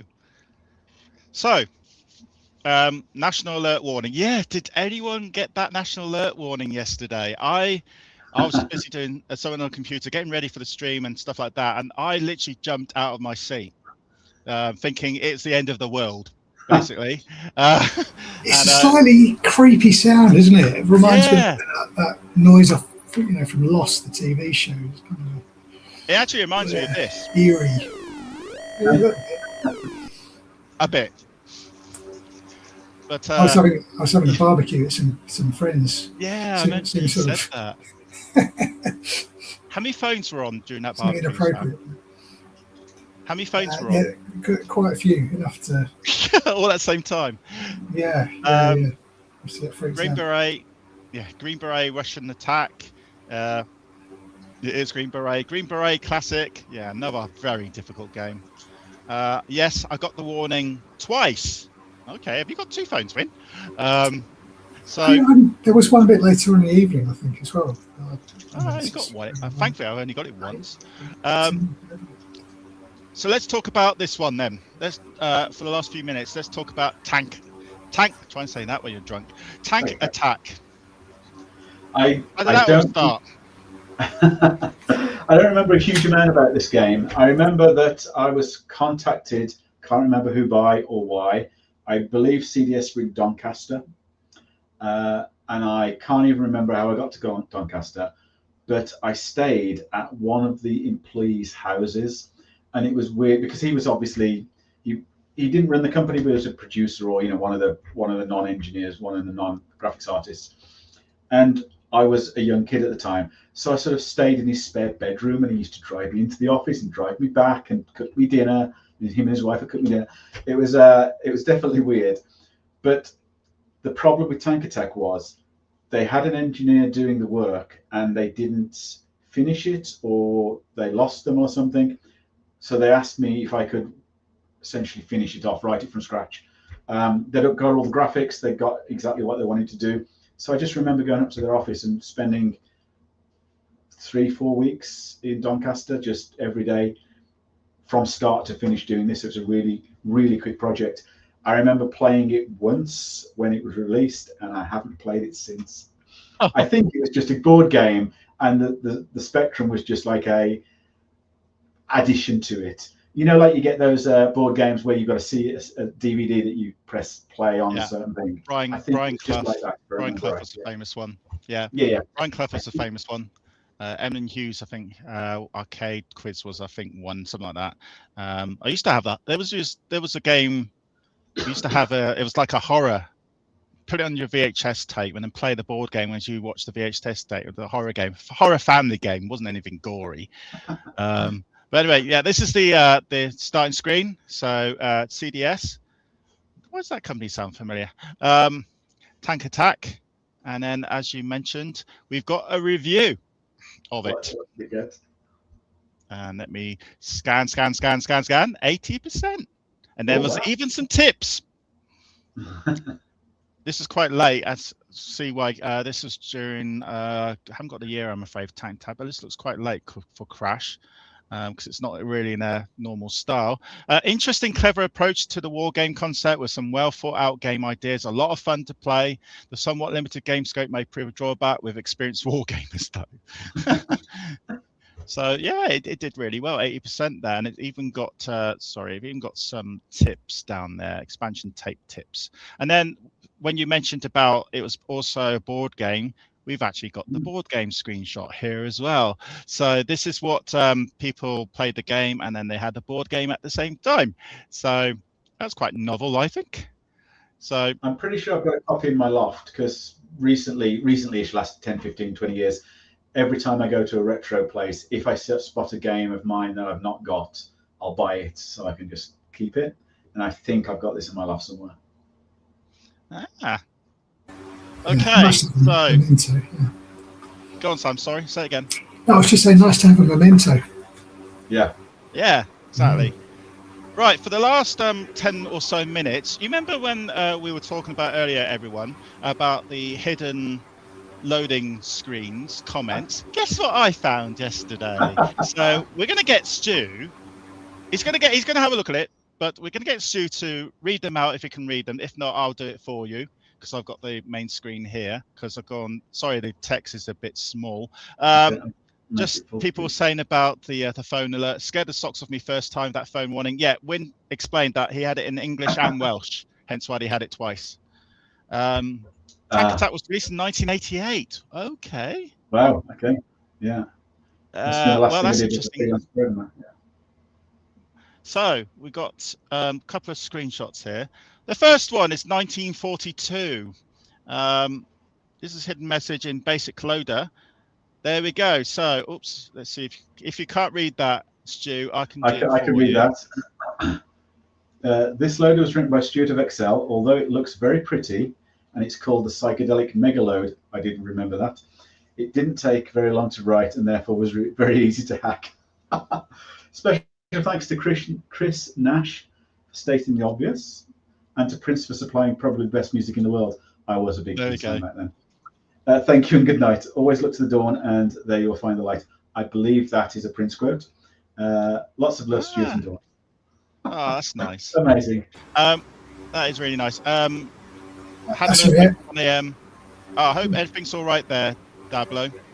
Not a single alert on the phones. Oh, wow. There's been quite a few earthquakes in the last couple of weeks, I've heard. Like Colombia, obviously. Indonesia, I heard, had one today. That's quite, yeah. So, yeah, your love of Prince, obviously. So was Prince your favourite musical interest during those days? Were you bopping when you were programming? Yeah, that's all I listened to. I was absolutely obsessed. I was going to ask what your favourite Prince song was. I have so many, but one of the more recent ones off an album that nobody even knew he wrote, called Chaos and Disorder. I think I've come across it only because one of my housemates years ago was totally Prince, not still is totally Prince mad. Yeah, I think my favourite song is probably Raspberry Beret. Mine's 1999. Was there fights over music when you're doing the programming, or it had to be no music zone? Everybody had headphones. In your elite days. It's still the case now. You walk into an engineers and they have all got headphones on, listening to music. So someone could be listening to Madonna while the next one's listening to Iron Maiden. Yeah. Whatever it was in the 80s. I was an 80s child, I should know this. So that's the first one. So there's a few more. So How to Be a Hero even had it, and I'll try to make that bigger for you, if not. Actually, that's a bit too small. I think I'll have to read it for you because I can read it off my main screen. It's a big one, everyone. He wrote a lot here. First of all, I would like to thank Stu. Oh, thanks, Stu, Card Destroyer, for letting me loose on this load. Oh, someone else did it. Was this you? This might, let's see. This might have been written by Lee. Okay, we'll still say it because Stu, it's Stu's game. Game. First of all, I would like to thank Stu, Card Destroyer, for letting me loose on this loader. I crashed my father's car, yes. And this was written by Rob Burden, a friend of mine. I remember now. We would like to thank everyone and anyone who helped, hindered, or was involved in this project. Thanks to Stu Grovel for the program, me and my dad for the ace graphics, Rob for the maps, Aidan Rich for the call, and Ray for, in capitals, designer wigs, all at the Kebab House. Thanks to Central for the amazing, brilliant prog. And we got a trapdoor reference here. Trapdoor in brackets, hello there. Special thanks to Dawn, Dawn's popular, for being Stu's sister.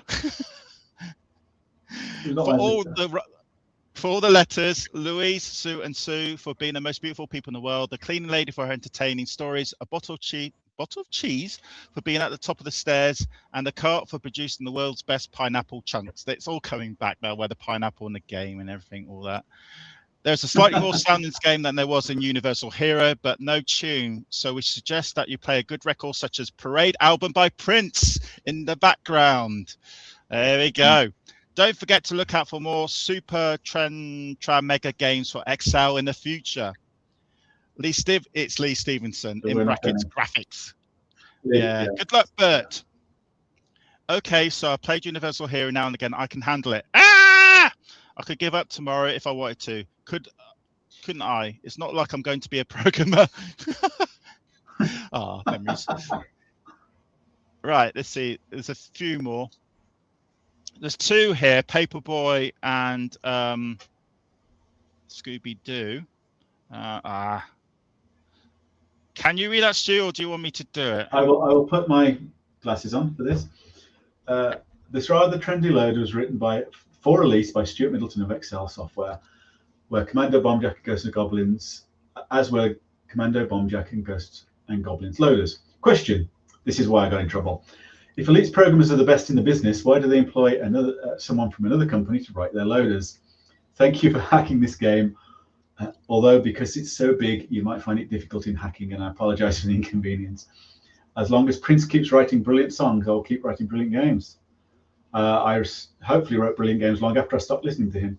Look out for the new titles from XL and Elite. Thank you for your time.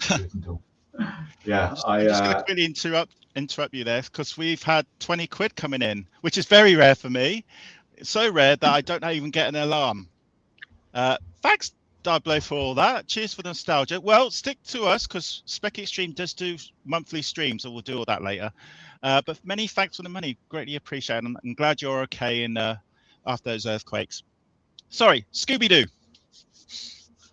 All right. Hello again. Yes, it's me, the person who always ends up doing the masters for Elite Games. I can't think why I don't even work for Elite. I work, or should I say, own Excel software. Anyway, they pay me enough to put multicolored loaders in their games, so who's complaining? It's quite a nice day again, isn't it? I see Steve's arrived in his Lotus again. Some people have all the fun. Steve Wilcox, who owned it, had a Lotus Esprit Turbo, which he crashed. Oh well, I better get a move on. They want it done by 3 and it's nearly 12 now. I hope you keep listening to Prince, and even if you don't, I hope you keep buying games, enjoying reading all of my little messages. You will find them on most of the new Elite games and on all my games from Excel. But remember, don't tell anyone or they won't ask me to do anymore. And then how would I have to get that Lamborghini that I will be look so nice next to Steve's Lotus when I ask for more money for doing the investors? Where was I? Oh yes, about to have another cup of coffee. Goodbye. Until the next time. Lots of love. Don't take that the wrong way. From Stuart, with special thanks to Dawn, my sister. Aww. I did waffle. That was just childhood ranting. Yeah, I got in. I think Steve Wilcox saw the second one, and then found out about the first one. And I was called into the office, and he said he's never going to give me a loader again. He said, and I quote, "I will make sure you never work in the games industry again." Yeah. Wow. Thanks, Lee, to the £5. Many appreciate all this. I need to get an alert out because these are just taking me by surprise. Many thanks for this. Thanks for all the entertaining even taken about the past. Well, we're still here for another 10 minutes. So I think we've got another one. Yes, we have. Universal Hero. And oops, again, I can't really make that too big. I can read that if you want, Steve, so you can't go blind. Unless you're right. I got a statement. Due to the initial bad design of this program, the program wishes to apologize for the lack of sound, which is due to memory restrictions. To make up for the lack of sound, the program suggests Mr. Prince albums to be played in the background at live volumes. I was obsessed. Hackers. Due to the size of the game, you might find it hard to hack without overwriting part of the program with any kind of disassembler you might use.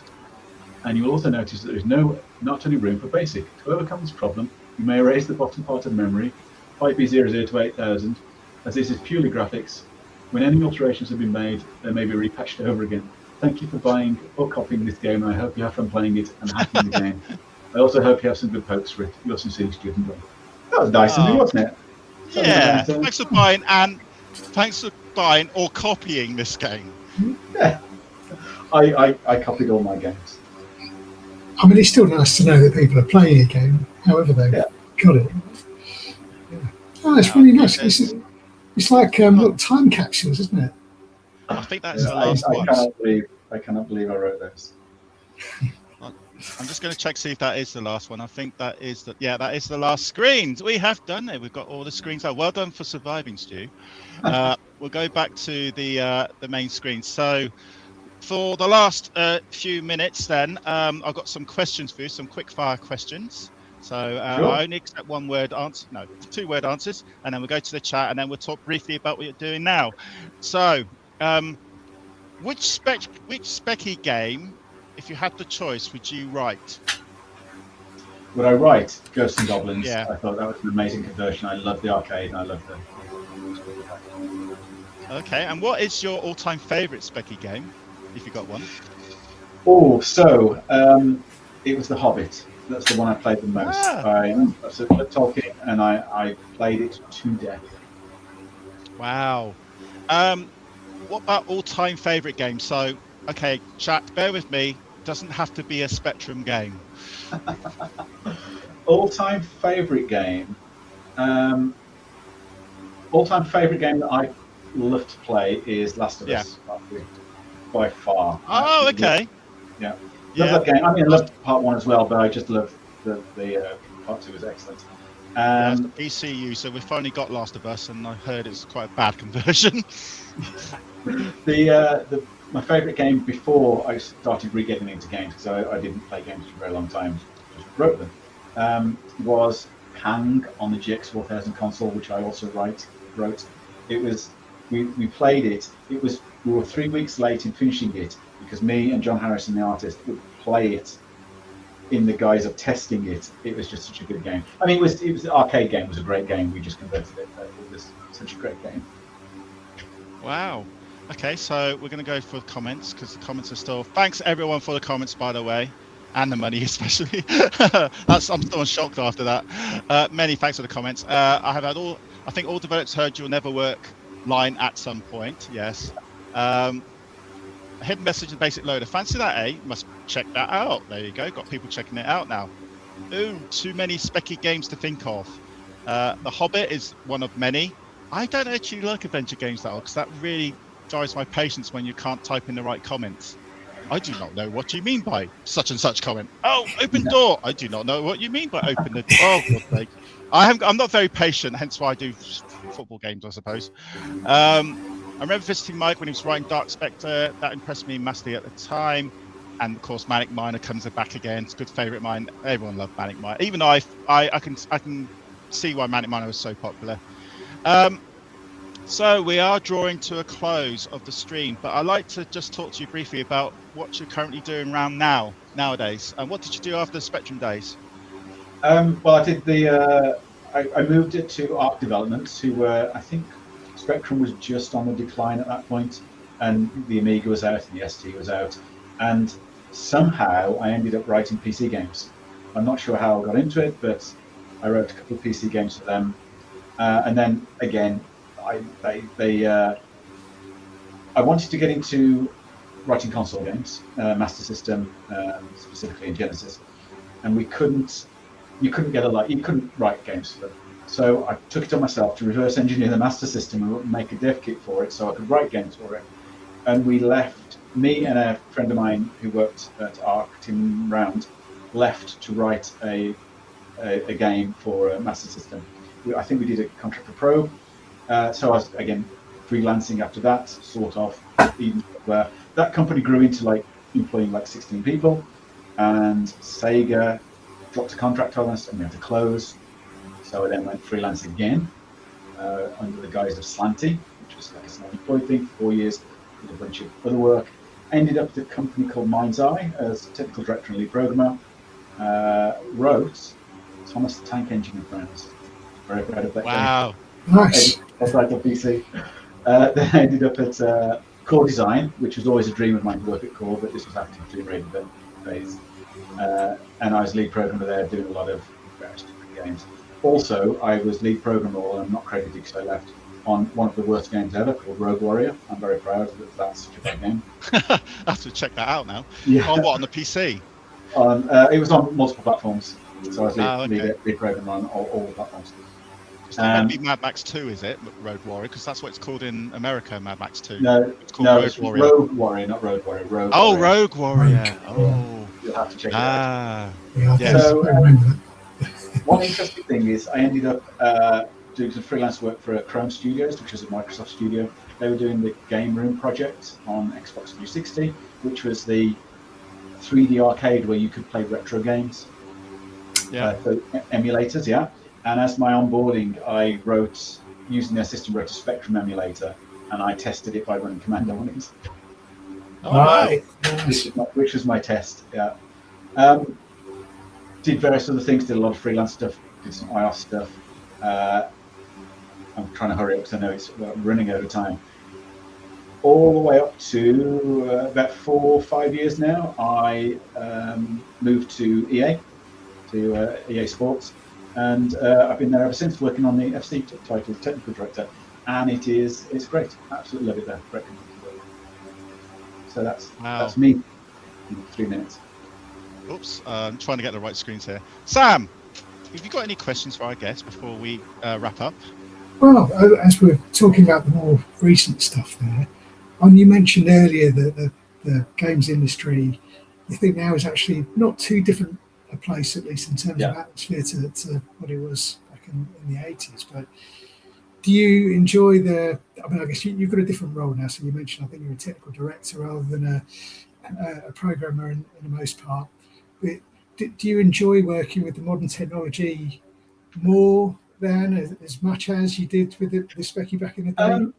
Yeah, it's definitely different. It's a lot easier in some respects because it's modern technology. You've got so many resources, but it's also more difficult because it's so complex now. You know, I meet the odd person who works in business, and I say, you've got such an easy job. AAA products are cutting edge technology. They're really difficult to write, which is why I don't write them anymore. Far too difficult for me.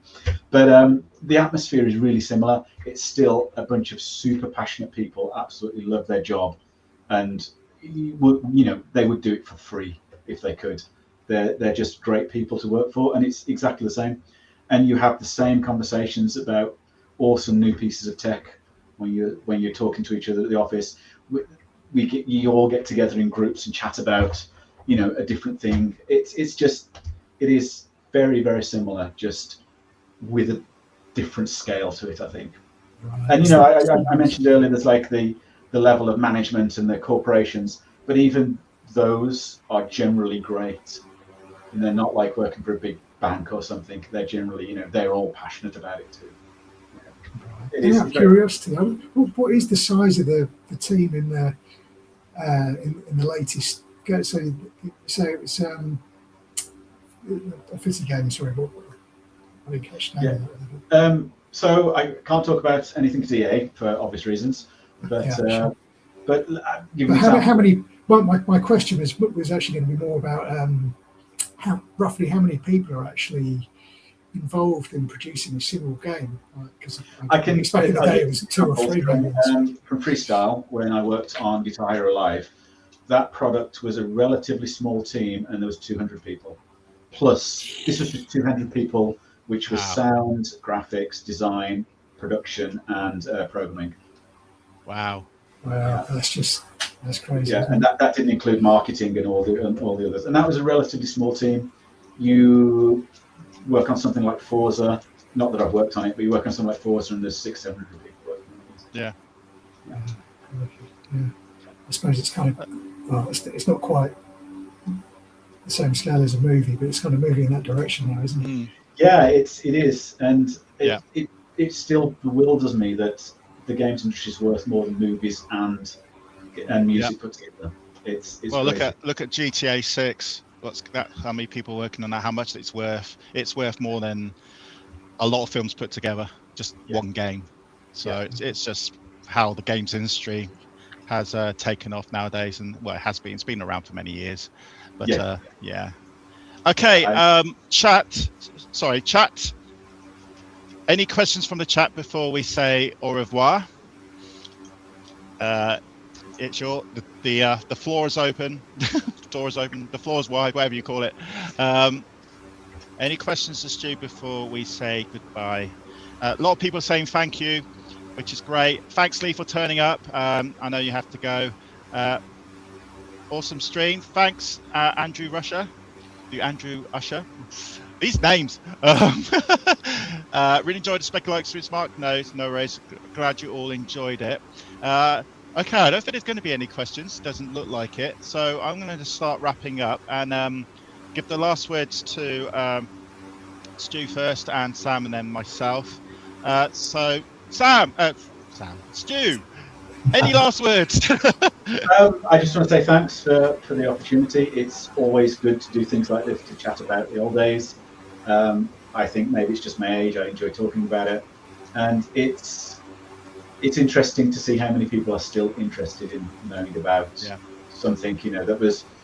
I say it's just a job for me, but it was never just a job. It was it was my life. It was my passion, but it didn't seem like a big deal. It was just fun. And well, you're welcome to future Speccy Experience streams, definitely.